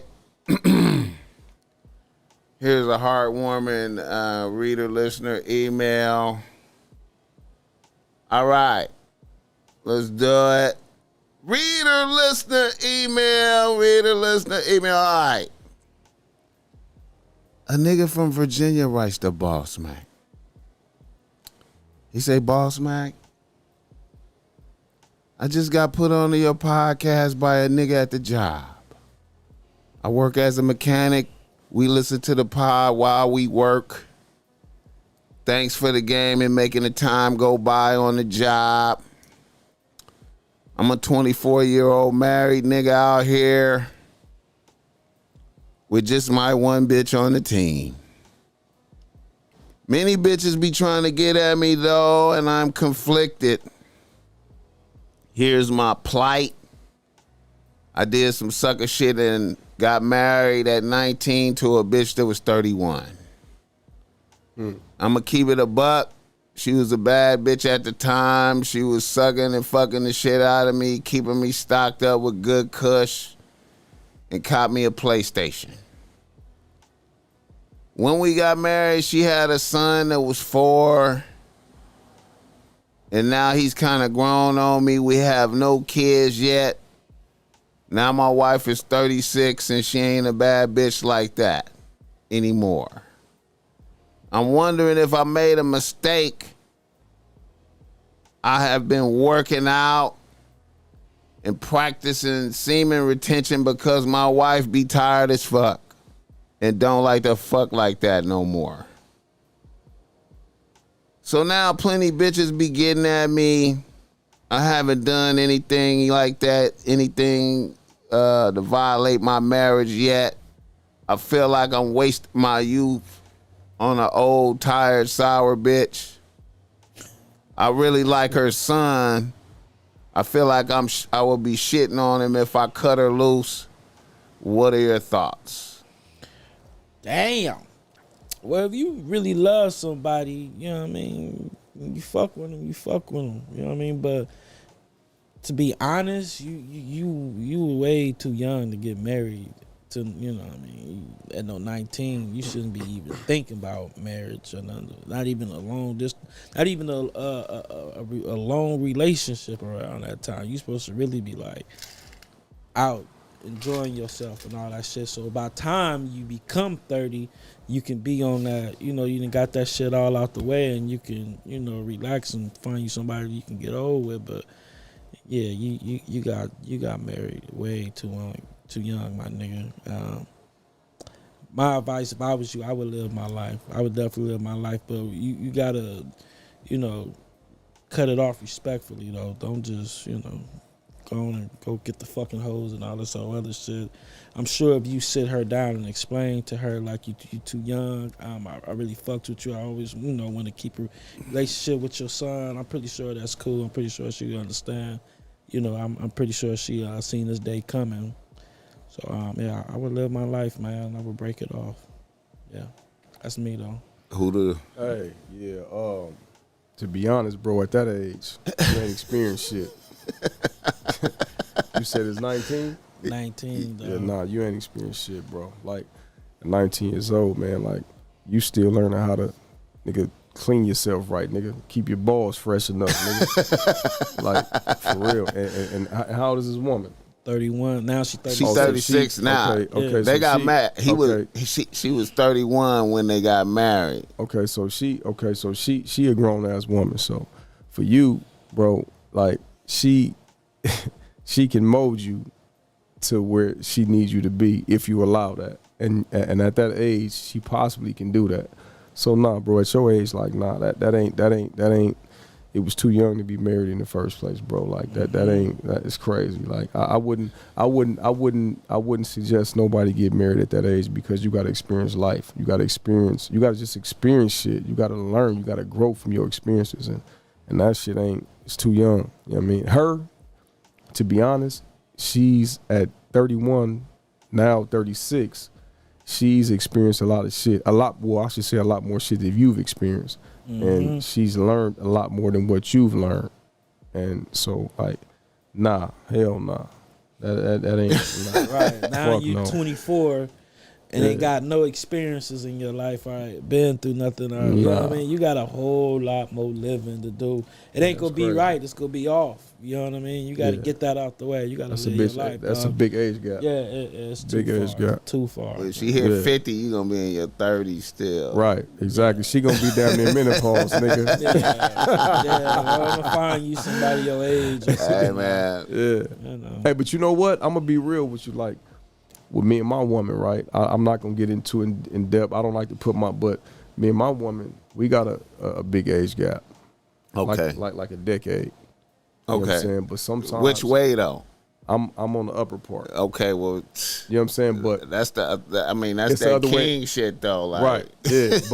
but sometimes, man, you can meet somebody that's compatible, and you can meet your it can be compatible. Right. But you gotta but we ain't married though. Right. So my point is, like, you can't just jump into marriage not really knowing and experiencing life. Right. You know what I'm saying? Like, you can't do that. You know what I mean? Yeah, for real. It's because I even, when I was young, you know what I mean, at 19, I was fucking with girls that age. You got bamboozled like that. They was getting that youth up out of you. Yeah, they was, and I was happy about it. Right, you know right. They cooking for me and shit. And they doing tricks to me that these younger girls did to me. You know what I mean? But that's what I'm living. Though. I ain't living no marriage life. That's why he got married, though. See, he got bamboozled. Exactly. You see that? You see that? You That's see what happened, bro. You see the. You didn't. If you was listening to the story, you could hear that she was providing Kush. Yeah. She got him a PlayStation.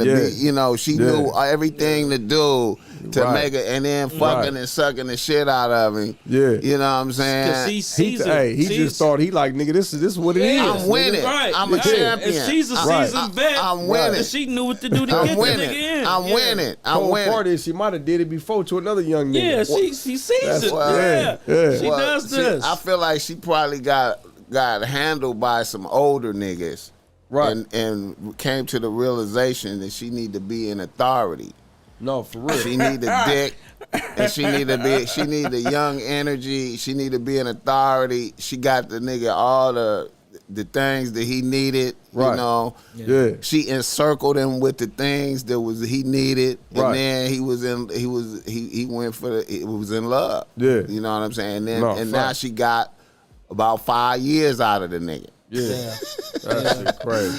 You know what I'm saying? Crazy. You know what I'm saying? So now, as you come to a realization, you have to go ahead and give her the win. She got the W on that, on the 5 years. Yeah. And bounce peacefully. Tell her, you appreciate the time that we spent together. Yeah. You know what I'm saying? Right. Now I got to get out here and try to live, try to get some life in. I got about 5 good years of youth left. Yeah. Right. Are you gonna start resenting her? Yeah, man. Cause you gonna hate. You might start hating a bitch though. Like, you feel me? For real. You know what I'm saying? Maintain a relationship with the son if you can. That shit crazy. And get out there and get you some more bitches, man, and enjoy life. Take the tricks that you learned. You know what I'm saying? Yeah. Put it on them bitches your age. Put it on the new bitches, you know. You gonna be the man. Yeah. That shit crazy. Straight like that. Man, that shit crazy, man. All right. Hey, y'all, man. We appreciate y'all coming through. We appreciate the fans, man. Appreciate the chats, all the donations, man. We out this motherfucker. Yeah. We got to do another photo shoot outside, and then, we knock it down.